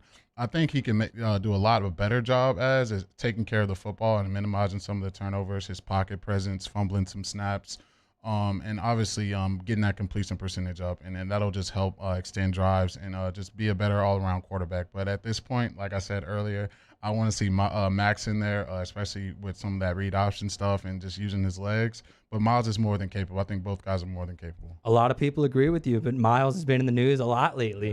Deal with Raising Cane's, deal with other companies, has just been really active. But I will say, just by looking at him, he looks, this is an old picture, I think, from last year, but he looks a lot beefier just from looking at him. The same way Jameis Winston looks a lot skinnier. So again, games are not won based on how you look, but I think that part is encouraging. And again, it's going to be Max, it's going to be Miles, whoever the coaches deem is better. But I would have loved to see what Miles Brennan could have done last season, and I disagree with you. I'm Team Miles. Audience of the show knows that, but we'll see who does get the nod to be LSU's starting quarterback. We'll come back and talk a little bit more LSU football. The Tigers get a big commit from a high school kicker, and NFL news as well. We will get into some NFL talk with Jeremy when we get back to Middle Relief, 104.5 ESPN Baton Rouge. We opened up the playbook and expanded our coverage. Listen daily in high definition on 98.1 HD2. We are 104.5 ESPN Baton Rouge.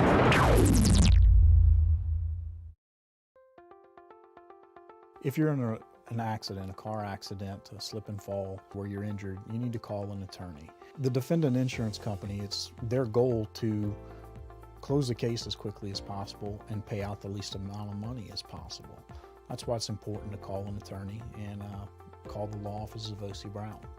At the law office of O.C. Brown, we're a family-owned firm. We want to be your law firm for a lifetime.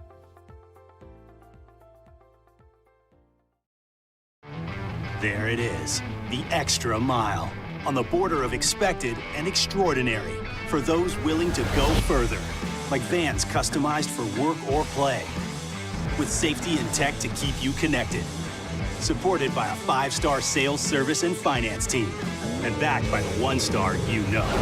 So go the extra mile. It's never crowded, because so few have what it takes to go there. Mercedes-Benz Vans. Starting in 1974, Central Plumbing has served Baton Rouge and surrounding areas for all of their plumbing needs. Through these tough and trying times, we want you to remember that the Payne family is here to continue to support and serve you. As a multi-generational business, there is no job that is too big or too small. Residential, commercial, industrial, hospitality, we're here for anything you need. 24/7, 365. Give us a call, 225-925-8552. I've been doing business with Luba for 25 years. They're dependable, trustworthy. It's just the attention to detail with our clients. Our folks have years and years of experience. They're highly trained professionals, but many companies have that asset. What I'd like to think makes Luba a bit different is that we use those talents in a way that truly is dedicated to serving the needs of the folks who depend on us. Are you a licensed contractor? There's lots of good contractors in Louisiana doing work the right way, but unfortunately, too many unlicensed contractors are working outside the licensing requirements. Working as a contractor in Louisiana requires a license for the company doing the work. The Louisiana State Licensing Board for Contractors wants to help you get licensed to allow you to conduct work legally. It's not difficult to get the license. We can help you. Go to lacontractor.org for more information. Licensed contractors, it's the law. At All Star Toyota, you get it all. If you're in the market for an all-new Toyota vehicle, come see our friendly and knowledgeable sales team at All Star Toyota. Located in Baton Rouge at the corner of Airline and Goodwood, we've been serving our community since 2005 by offering a large selection of new Toyota cars, trucks, and SUVs. Get behind the wheel of your dream car and take a test drive at All Star Toyota today.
Hey, it's Matt Moscona from all of us here at AFR, wishing you and yours a very safe and happy 4th of July weekend. We're going to take the day off Monday. Hopefully you have a great holiday, and you're back with us Tuesday, ready to talk 3 to 6. Happy 4th from all of us here at AFR.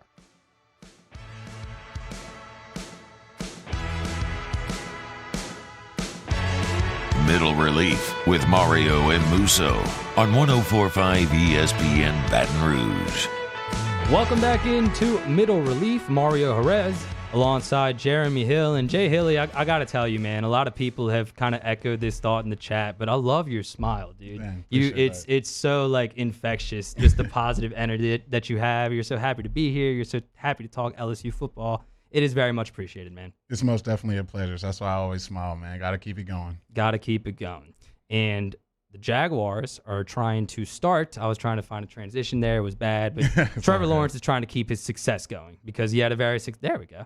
He had a very successful college career at Clemson, and he was the number 1 overall pick in this past year's NFL draft. And as me and Musso mentioned, he has signed his first contract as a pro. It's projected to be worth $36 million, including a $24 million signing bonus. He'll make around $9 million a year to start, which is really good. And obviously he's expected to start right away. And what he did in college is really impressive. 34-2 record, third best winning percentage ever by a starting quarterback in college football since 1978. And he finished his career at Clemson undefeated in regular season play. And by the way, he won a national championship as a freshman back in 2018. So Trevor Lawrence has been kind of on the front page for a really long time, has been really highly scrutinized, has been a highly heralded player coming out of Clemson, and now he's officially going to get his start in the NFL. And me and Musso were going over the odds for who's going to win Rookie of the Year, Offensive Rookie of the Year this year, and he has the highest odds right now at 6-1. And I think Trevor Lawrence is going to be a great NFL player, man. I think he has awesome measurables. He has a blend of kind of size and speed and pocket awareness that's really rare in a quarterback and rare to see over such a big sample size that he had at Clemson. But I worry a lot about his head coach. As you know, it's a big transition, and we're going to play some sound next segment. Janoris Jenkins talking about the New Orleans Saints. He was talking about a culture that's, established in NFL locker rooms and giving your players liberties, giving your players certain freedoms that they did not have in college. And that's why a lot of people love Sean Payton, want to come play for Sean Payton. Urban Meyer seems to be doing the opposite of that. And I won't bore you with everything he's done. We've talked about it at length on this show. But my point is, I think Trevor Lawrence will be really, really good, but it won't be till farther down the road. I don't see him having a very good rookie season. What do you think? Yeah, I actually believe in Trevor. I think if you go into a lab and you create a quarterback, it's probably going to look a lot like Trevor Lawrence, a 6'6", 6'5" guy that can make every throw. And then that run he had against Ohio State, that's what just made him next level to me, to be able to score 55, 60-yard touchdowns on your feet. He can do it all, man. And I just think that they got to rebuild a lot over there in Jacksonville. And obviously Urban's going to be a huge part of it. But I want to see, because I was one of those people that didn't think Cliff Kingsbury was going to have success as an NFL coach. And then he kind of shocked some people with that. So I want to see what Urban does. I'm not going to, trash him too soon. We'll see what he can come out there and do. But we'll see. But I definitely believe in Trevor. I think he can make every throw. And if you can surround him with some dudes who can make plays, he's going to go out there and do it. Yeah, he's got good running game with Robinson, and they bring in Etienne too, although he hasn't been practicing at running back, which is weird. But you have DJ Shark and other to throw the ball to. Still lots of questions on defense, although they kind of tried to address that in the draft. But I agree with you. I think I want to ask you about the national championship game against LSU, though, because it's not fair to, that was one game and he only lost 2 games throughout his college career. I'm not saying to put too much into that, but I think we have to put something into that, Jay Hill, because that night, I don't know what it was, but it looked like he was kind of just lost in the moment. We call it lost in the sauce on the Spanish broadcast, and kind of like the moment was too big for him kind of thing, which is weird given what happened against Alabama in his freshman year when they won the championship. But in that game, his defense had multiple pick sixes. In that game, I think he kind of got a little bit more help. So I still think Trevor Lawrence is going to be a great NFL player. But that night against LSU, he was overthrowing people. He was missing wide open guys. I think there's something to be said there that worried me a little bit about Trevor Lawrence. Yeah, he definitely would have liked to have that game back. Obviously, when you're going against Joe Burrow, I think they put up 42 points and they're having the year that they were having, and you got to go down to New Orleans in that environment. As much as they want to say it was a neutral crowd, I was at the game. That was an LSU crowd all the way. And that's just a tough thing to do, man. I don't think any quarterback could have beat Joe Burrow that night. I can't really bash him for that.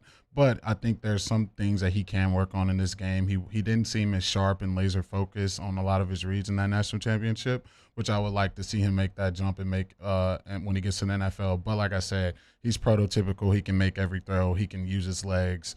I mean, it's not much more you can ask for a quarterback. Do you see any world at all? This is really random, but we were having this debate with Musso. Do you see any world where a guy like Jamar Chase could win Rookie of the Year over Trevor Lawrence? Because that's been, a quarterback's award, obviously. But last year was kind of a special case because Justin Herbert only became the starting quarterback because the team trainer punctured Tyrod Taylor's lungs. So when I look at Trevor Lawrence, he, again, is going to be a good player, but I think people are kind of tempering the expectations. Not just me, but the people that vote for these awards too. So unless Fields overtakes the starting job in Chicago or somebody like that steps up unexpectedly, I don't know if that's going to be the case this year. So do you think a guy like Jamar Chase has a better chance to win Rookie of the Year than a guy like Trevor Lawrence? Yeah, most definitely. And I think, to be honest with you, I think Justin Jefferson got robbed last year. I think he probably should have been Offensive Rookie of the Year. But I think Jamar is definitely more than capable, especially having a quarterback like Joe Burrow. Obviously, he didn't play the full season, but I think he's more than capable of having a great year. And Jamar's going to be a huge part of that. So to answer your question, yes, I think Jamar can definitely win Rookie of the Year. I thought it was interesting to hear the Bengals offensive coordinator echo a sentiment that a lot of people here in Baton Rouge have said, but it was really interesting that an offensive coordinator said it. And he said that, you know, a lot of people think they still need to address their offensive line and help out Joe Burrow's protection. But the point that he was making is having Jamar Chase on the field is protection in and of itself because of all the quick passes, because of the way the offense will be structured, and because of the chemistry that he has with Joe Burrow. But I just thought it was really interesting to hear an NFL offensive coordinator say that about a guy that hasn't even played in a game yet. Yeah. That's and to me, Jamar is one of the more impressive, prospects coming out. I think he checks every box.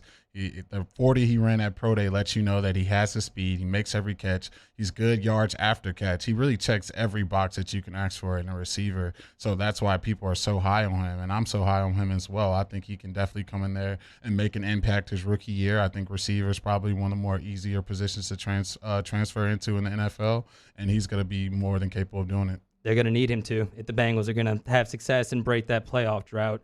I want to switch back to LSU for a second here and talk kickers with you, Jeremy. Yeah. We were talking about it off mic. The Tigers got a big recruit over the weekend. #HoldThatTiger. Yeah. Coach O was on Twitter saying as much. And Nathan Dibert, I hope I'm saying your name right, Nathan. We'll get you on the show if not. But Nathan Dibert out of Michigan is the number 2 place kicker in the nation, according to the Coles kicking camp rankings. And that's different than 24/7 rivals because, evaluating kickers is different than evaluating traditional recruits. But according to those rankings, he's the second best kicker in the nation in high school right now. And we were talking with Musso just how far along LSU's kicking game has kind of gone. And we were talking about an old game that you played in that didn't end the way you wanted it to. But just consider what LSU has been since 2018 with bringing in Cole Tracy, with bringing in Cade York and doing what he's done. It's gotten so good, Jay Hill, that Cade York might leave next year after his junior season and might actually get drafted into the NFL. I mean, I don't think that's that hot of a take when you look at his stats. But to have Nathan Dibert now waiting in the wings, I think it kind of speaks to how far along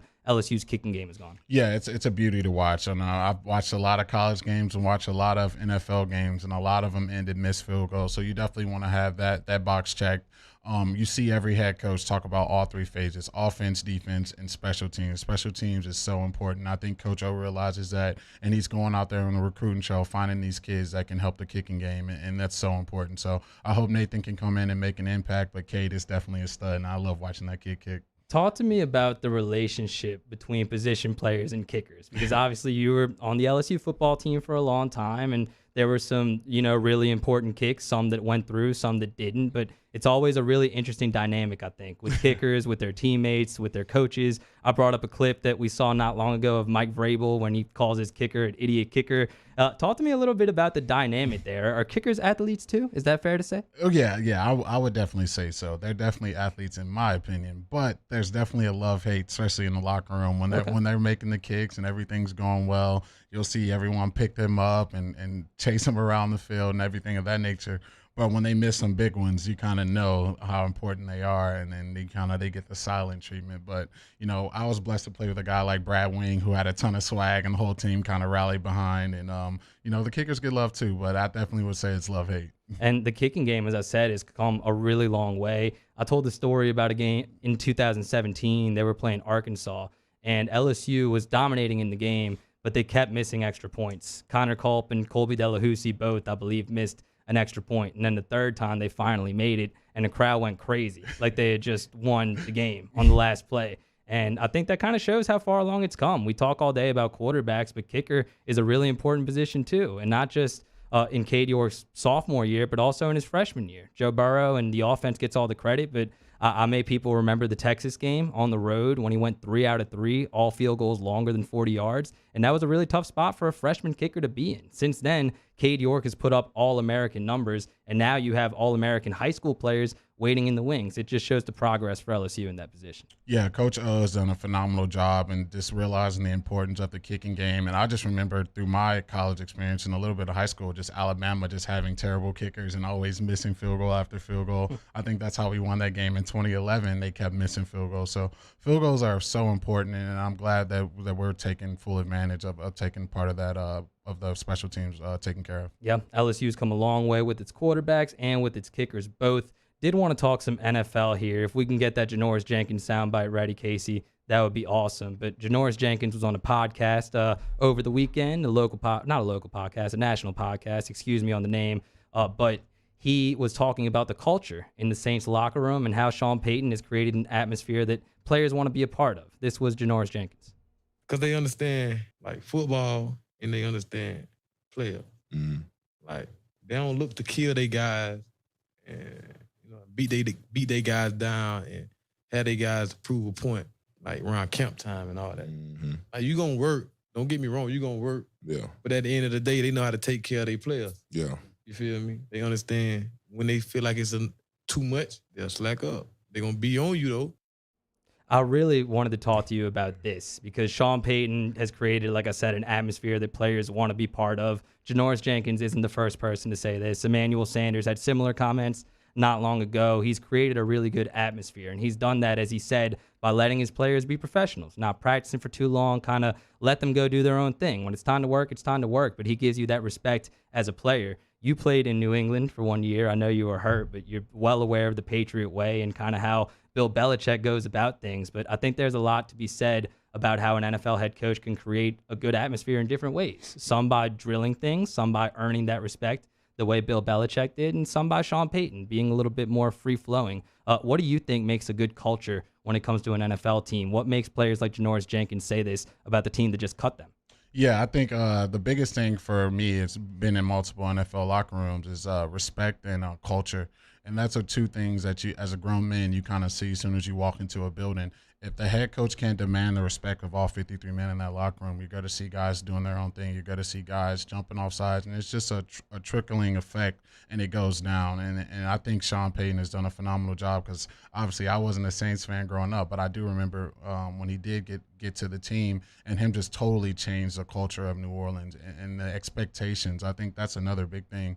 The expectations went from, we're going to probably lose 10, 13 games every season to we're expected to go in the playoffs and make runs. And I think Sean Payton has done a phenomenal job of that, especially his tenure in New Orleans. That's a good point because I just think about recently the way he's been able to relate to, guys like Lattimore and Alvin Kamara, because coaching a 23-year-old now is not the same as coaching a 23-year-old in 2006. And that's a really good point. He's been doing it for a really long time. And people forget, the Saints are looked at as this really successful franchise that leads the NFL and wins the last 4 years. But when Sean Payton took the job, that is not a job that anybody wanted to take. And if you're an NFL free agent, you hear Janoris Jenkins or other players talking in that way, that would definitely make you want to go play for the Saints. Yeah, most definitely. I think the number one thing, dude, especially if you already got your money and you're paid, you want to win. And that's something that you're going to do. If Sean Payton's your head coach, you're going to go out there every Sunday and feel like you have the advantage and that you feel like you have a chance to win. And that's all you can really ask for on a Sunday-to-Sunday basis, and especially if they're taking care of you during the week, making sure you're staying fit, you're staying healthy, you're not nicked up. He's not running you through the ground when your legs are already dead. I think Sean has done such a phenomenal job, and obviously Janoris respects that. We have gone long this segment. It is really fun talking about football. I'm really excited about the fact that we're only 60 days away from LSU football. We're like days, weeks away from the Saints reporting to training camp. So there's going to be a lot more news coming out. The Saints are going to inevitably make some moves after they cleared up some cap space. Really excited for the next couple of weeks when it comes to football and football dialogue because there will be a lot of it. But coming up next segment, we will switch gears and preview Game 1 of the NBA Finals between the Milwaukee Bucks and the Phoenix Suns. What would you have said if I told you that a couple years ago? I think you're a time traveler. That's what I think. Suns fans having a great time, as are the Bucks fans. Both of their teams in the championship for the first time in a long time. Who will come out on top? I'll give you my opinion, as will Jay Hill. This is Middle Relief on 104.5 ESPN Baton Rouge. In times of need, get a full list of phone numbers, websites, and other important emergency information on the Demco Stormwatch page at 1045ESPN.com.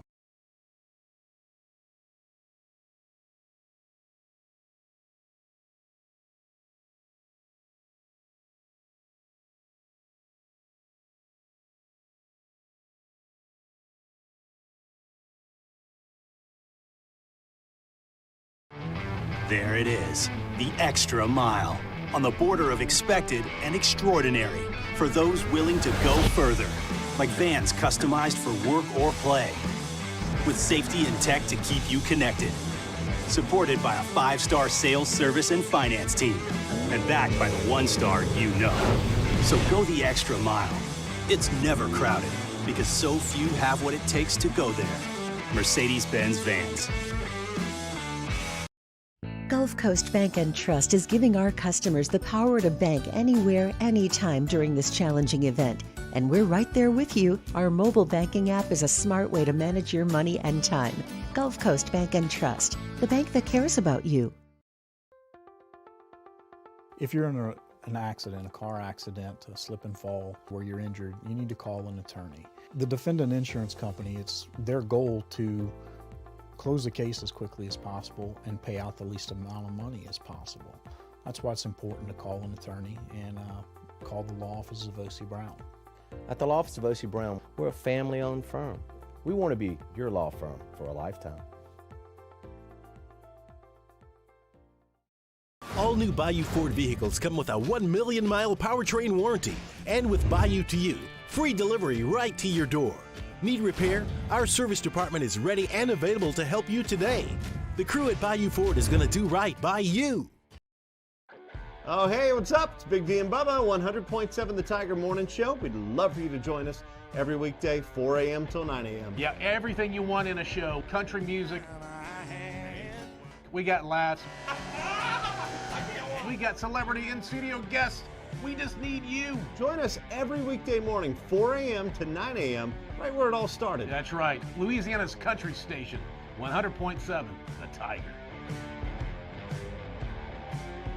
Gulf Coast Office Products is a nationally recognized Savin office equipment dealer based right here in Louisiana. Over 100 employees strong, Gulf Coast has the boots on the ground to support all vertical markets from education, engineering, legal, and finance. With the latest in office technology from desktop to production segment units, Gulf Coast and Savin have the perfect fit for you.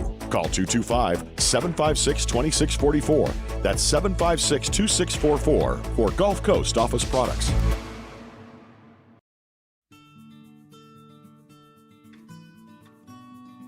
This is a house call. This is a follow-up appointment. This is a diabetes checkup. This isn't just more convenient care, it's more advanced care. This is innovating healthcare at Louisiana's #1 hospital, Ochsner.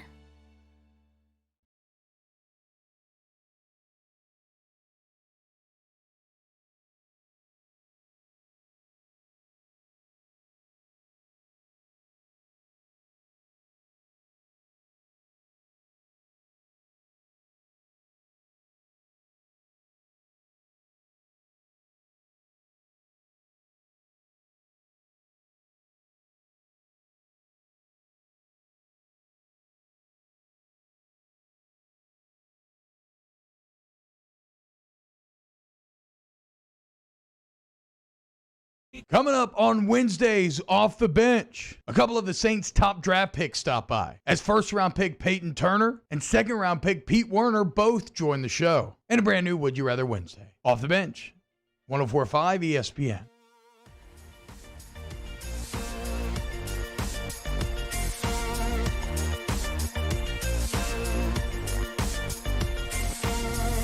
Middle Relief with Mario and Musso on 104.5 ESPN Baton Rouge. Welcome back into Middle Relief. Mario Jerez alongside Jeremy Hill.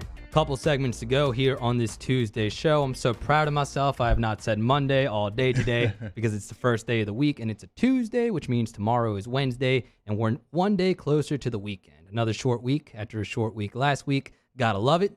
And fans of the Phoenix Suns and the Milwaukee Bucks gotta love what they have been seeing all season, because both of their teams will meet tonight in Phoenix, Valley of the Sun, for Game 1 of the NBA Finals. And Jay Hilly, it's the first finals appearance for the Suns since 1993. That was a year before I was born. And it's the first finals appearance for the Bucks since 1974. And we talked about it on OTB, and I've been talking to a couple of my buddies that are Suns fans. Today is when the anxiety starts. You know, you're so close to a title. But I picture over the weekend, if you're a fan of the Phoenix Suns or the Milwaukee Bucks, you had to just kind of soak it all in. And it's such an interesting journey for both of these teams because it's really different, right? But Milwaukee, for a couple of years, they've been kind of close enough on the doorstep of winning a championship, but they haven't really gotten over the top. Just trading for that guy in number 11 kind of put him there. And then the Phoenix Suns. Last year, they were a fringe playoff team. 2 years ago, Devin Booker was saying that we need to make the playoffs soon or I'm going to reconsider my future. They hire Monty Williams. They show some life towards the end of last season, go on that winning streak. And then all they did was sign Chris Paul. That's the main move they did that this offseason. And they went from a fringe playoff team to being 4 wins away from an NBA championship. So if you're an NBA team that's struggling, I'm looking at a group in New Orleans, both of these groups have to give you a lot of hope. Yeah, they definitely do. I think both of the storylines, especially throughout the season, they're definitely inspiring, especially for the Phoenix Suns, just an organization who hasn't had the postseason success that they want to have, and to be in the finals this year is just crazy. I don't think anyone predicted that, and obviously the Milwaukee Bucks just being on the doorstep every season feels like Giannis is making that push. You feel like he's going to be the best player in the NBA, and then they finally get there, especially with Chris Middleton stepping up. So I'm excited to see this matchup. If I had to make a pick right now, if Giannis plays, I'm gonna have to go with the Bucks. I just think Jrue Holiday is too good of a perimeter defender. I think he's gonna slow down Chris Paul, and I don't think D-Book and Ayton will be enough. So I'm gonna go with the Bucks with Giannis right now. I agree with you 100%. And Giannis is questionable for tonight, but again, that guy makes all the difference. He can either take Chris Paul or Devin Booker pretty much completely out of the game. We saw him do it to Damian. Anybody that can shut down Damian Lillard for an entire playoff series is a beast on defense. And Jrue Holiday has shown that throughout the playoffs. Not just on defense, but on the offensive side of the ball too. Last game, the closeout game against the Hawks, Atlanta is making a rally. They get a 20-point deficit all the way down to 6. Who does Milwaukee give the ball to? Jrue Holiday. Cool as ice. Dagger reverse layup. That was Michael Jordan-esque. Really tough degree of difficulty on that shot that put away the Atlanta Hawks. But yeah, him on Chris Paul is definitely going to neutralize that a little bit. Another matchup I'm really excited to see is Devin Booker and Chris Middleton, because both of those guys are probably going to match up. And again, Devin Booker is a good example of someone who is patient with their organization. And again, I'm relating it back to the Pelicans because Zion Williamson, if he does not extend his rookie contract, he can leave after his 4th season. Devin Booker did that before they hired Monty Williams, before they brought in Chris Paul. He stayed with the franchise that drafted him, and now it's paying dividends a little bit. So maybe that can be kind of a road mark for other younger players in the NBA. But really excited to see him and Chris Middleton too, because Chris Middleton has been the best player for the Bucks in the playoffs for me, and that includes Giannis. Yeah, I think so. I think I was telling my boy that the other day. It's like when Chris Middleton plays well, the Bucks are darn near unbeatable, because you know what Giannis is going to give you. You know what Jrue Holiday is going to give you. And if you're going to get anywhere 25, 35, 40 points from Chris Middleton, they're going to be tough because they're so long on defense. They're just – I love what Budenholzer and Charles Lee are doing on the coaching side. So I'm going to ride with the Bucks, man. I'm going to ride with the Bucks. So for those keeping count, Musso has the Suns, Jay Hill has the Bucks, and I have the Bucks. Who do you think will win, Danny? I told Danny to be ready to participate, and he is not ready. I'm very disappointed in Daniel Cardenas right now. But who do you like? He likes the Suns. Okay, would have been nice to turn his mic on, Casey, but no big deal. I mean, it's either way, I'm expecting a good series, man. Giannis is probably going to be back around game 2 or game 3, but I expect a tight series, and that kind of transitions into what I'm about to ask you here. Would you say these were a good NBA playoffs or a bad NBA playoffs? Because there's arguments to be made on both sides, right? All the star power was injured, Kawhi Leonard, LeBron, AD, amongst others, but it's also created a really cool scenario where certain guys had to step up, and things like coaching and teamwork and ball movement has become infinitely more important, and it makes for really good stories, like what's happening with Chris Middleton, like guys like Terrence Mann were doing with the Clippers, and I would argue it's a good playoffs, despite what people like LeBron James say. What do you say? Yeah, I would say good as well. I think you saw how excited the city of Toronto was when they won that championship, and I don't think anyone cared that KD was hurt or that Clay was hurt.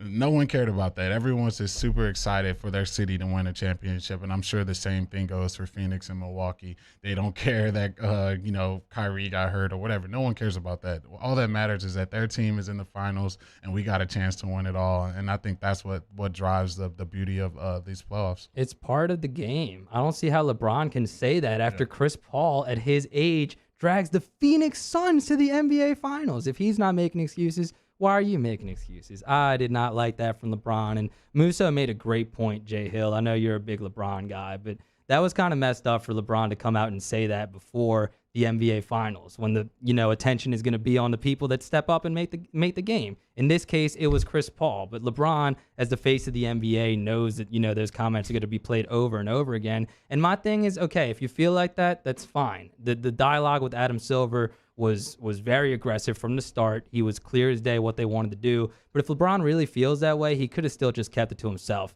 so Chris Paul can still have his moment tonight. Yeah, as a Lakers fan, I didn't hear LeBron. I didn't hear LeBron complaining when Bam Adebayo and Goran Dragic got hurt in the finals last year, and a couple other people on the Heat got hurt. It's like you said, it's a part of sports. Obviously, he would have loved to have AD throughout the playoffs, but he doesn't. That's probably why he's a little salty. But I'm happy for Chris Paul, man. I think a guy playing the amount of basketball he's played to finally get this opportunity, it's a beauty to watch. But I just think he's going to come up short again. I'm sorry to say it. As far as my rooting interest and what I think it should be if you're a Pelicans fan, Chris Paul did a lot more for the franchise than Drew Holiday did. And I get that Chris Paul kind of demanded his way out of here, but he did it with a lot of class. He did it a lot better than Anthony Davis did it, frankly. And they both had great moments. I mean, Chris Paul was part of the Mavericks series win back in 2008, huge part of that. And Drew Holiday was a big part of the Trailblazers series win in 2018. Unfortunately, those are the only two playoff series this franchise has ever won. So you can argue they're just as important. But in my opinion, Jay Hill, without Chris Paul in the season he had in 2007, and with the attendance the way it was back then, New Orleans might not have a basketball team if it's not for what Chris Paul did. And yeah, you can say what you want about the way he left, but he was huge. He was instrumental for pro basketball still being a part of New Orleans. And for that reason, and for the fact that he has played a lot longer than Drew Holiday, has paid a lot more dues than Drew, I'm definitely rooting for Chris Paul in this one. Yeah, I am too. And I saw a meme earlier about Eric Bledsoe, and they're saying how he's sitting with the coffee cup in his hand because he was on the Suns and the Bucks, and he's somehow not in the finals. But back to Chris Paul, it's definitely a beauty to watch him. Especially that Game 6 he had in LA.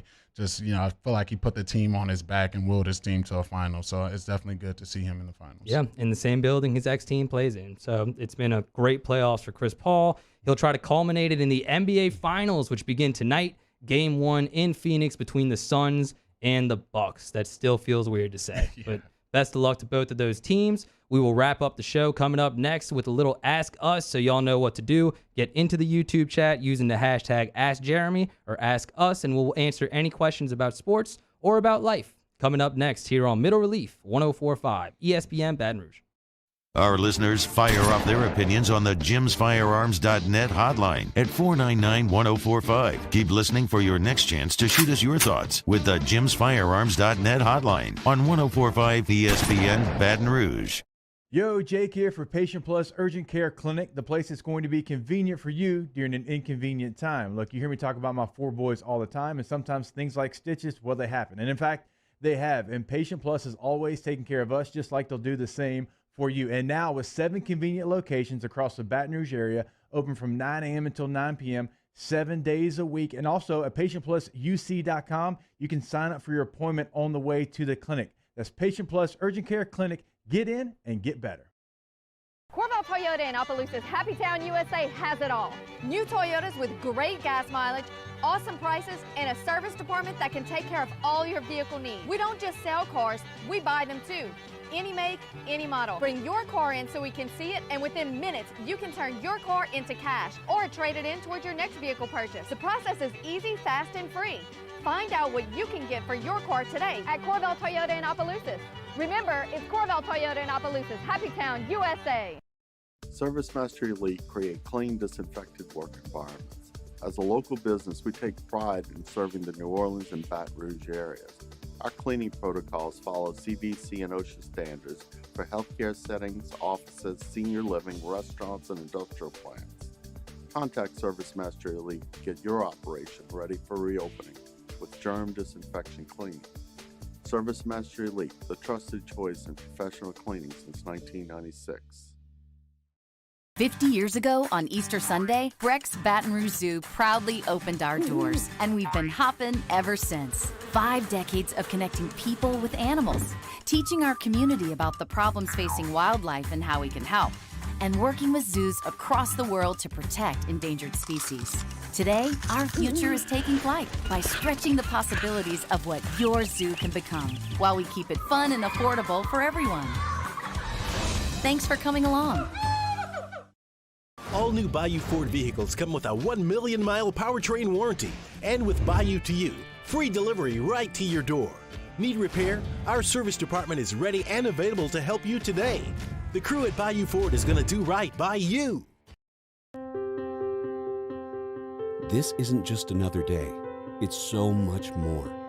Kelly's life was put on hold when her auctioneer primary care doctor discovered a rare blood disorder. Her doctor connected her to an auctioneer care team of cancer, heart, and kidney specialists. With multiple primary care locations around Baton Rouge, same-day appointments, and online scheduling, we're relentless about keeping you healthy. Auctioneer Baton Rouge, innovating healthcare for Kelly. It's no secret. The best oysters in Baton Rouge are at Jolie Pearl Oyster Bar. Enjoy mouth-watering South Louisiana flavor and oysters from all over the country. And don't forget our nightly drink specials.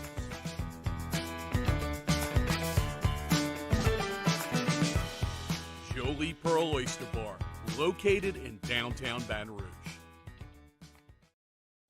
At All-Star Toyota, you get it all. If you're in the market for an all-new Toyota vehicle, come see our friendly and knowledgeable sales team at All-Star Toyota. Located in Baton Rouge at the corner of Airline and Goodwood, we've been serving our community since 2005 by offering a large selection of new Toyota cars, trucks, and SUVs. Get behind the wheel of your dream car and take a test drive at All-Star Toyota today. Sports wouldn't be the same without the die-hard fans. That's why we're highlighting the fans that do the most. 104.5 ESPN Baton Rouge brings you the Citizens Bank Fan of the Week. Check it out at 1045ESPN.com. Hey, it's Matt Moscona from all of us here at AFR, wishing you and yours a very safe and happy 4th of July weekend. We're going to take the day off Monday. Hopefully you have a great holiday, and you're back with us Tuesday, ready to talk 3 to 6. Happy 4th from all of us here at AFR.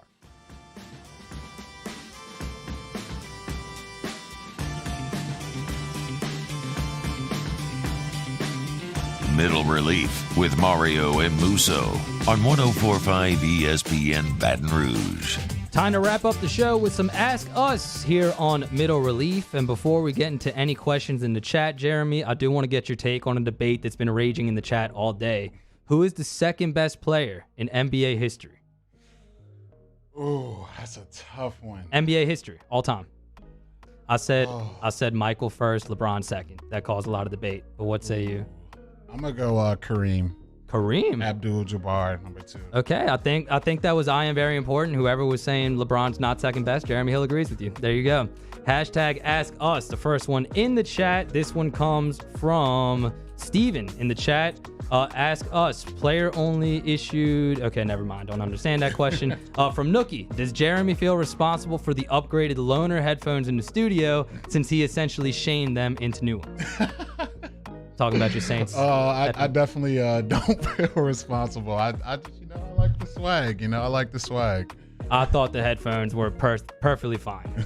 Hashtag Ask Us from Craig Schilling. Very interesting question. Apparently today, there's always so many holidays, international this day. But today is International Kissing Day, according to Craig. And Craig asks, are you still friends with your first kiss? Not friends. I definitely remember who she was, but definitely not friends. Probably haven't talked to her since high school. Same with me. Shout out to Haley Todd. No way you're listening, but thank you. Hashtag Ask Us from Brian. What do you think LSU's weakness will be this fall? LSU football. I'm going to go the offensive line depth. I think we were pretty stacked everywhere else. Receivers, running backs, D-line, DBs, maybe linebackers, but I'm going to go offensive line. Has to be O-line, unless the running backs just like fall way short of expectations. It has to be offensive line. Hashtag Ask Us from Curdside Mamu. Do you think LeBron is a Laker if the CP3 trade does not get vetoed back in 2011? Oh, that's a lot of moving parts. I mean, it fits with the timeline. His decision was 2014, and Chris Paul would have been on the Lakers in that time. Actually, I think so. I think LeBron would have still made his way back to LA. I think so. Yeah, I think so, and that would have ruined the NBA already more than it's already been ruined. So good thing that didn't happen. Hashtag Ask Us from Brian. What's your go-to grocery store? I'm a Rouse's guy, man. I actually like Rouse's. There's one right by my house. I actually spend a lot of time at Rouse's. I like Walmart. That's basic. That might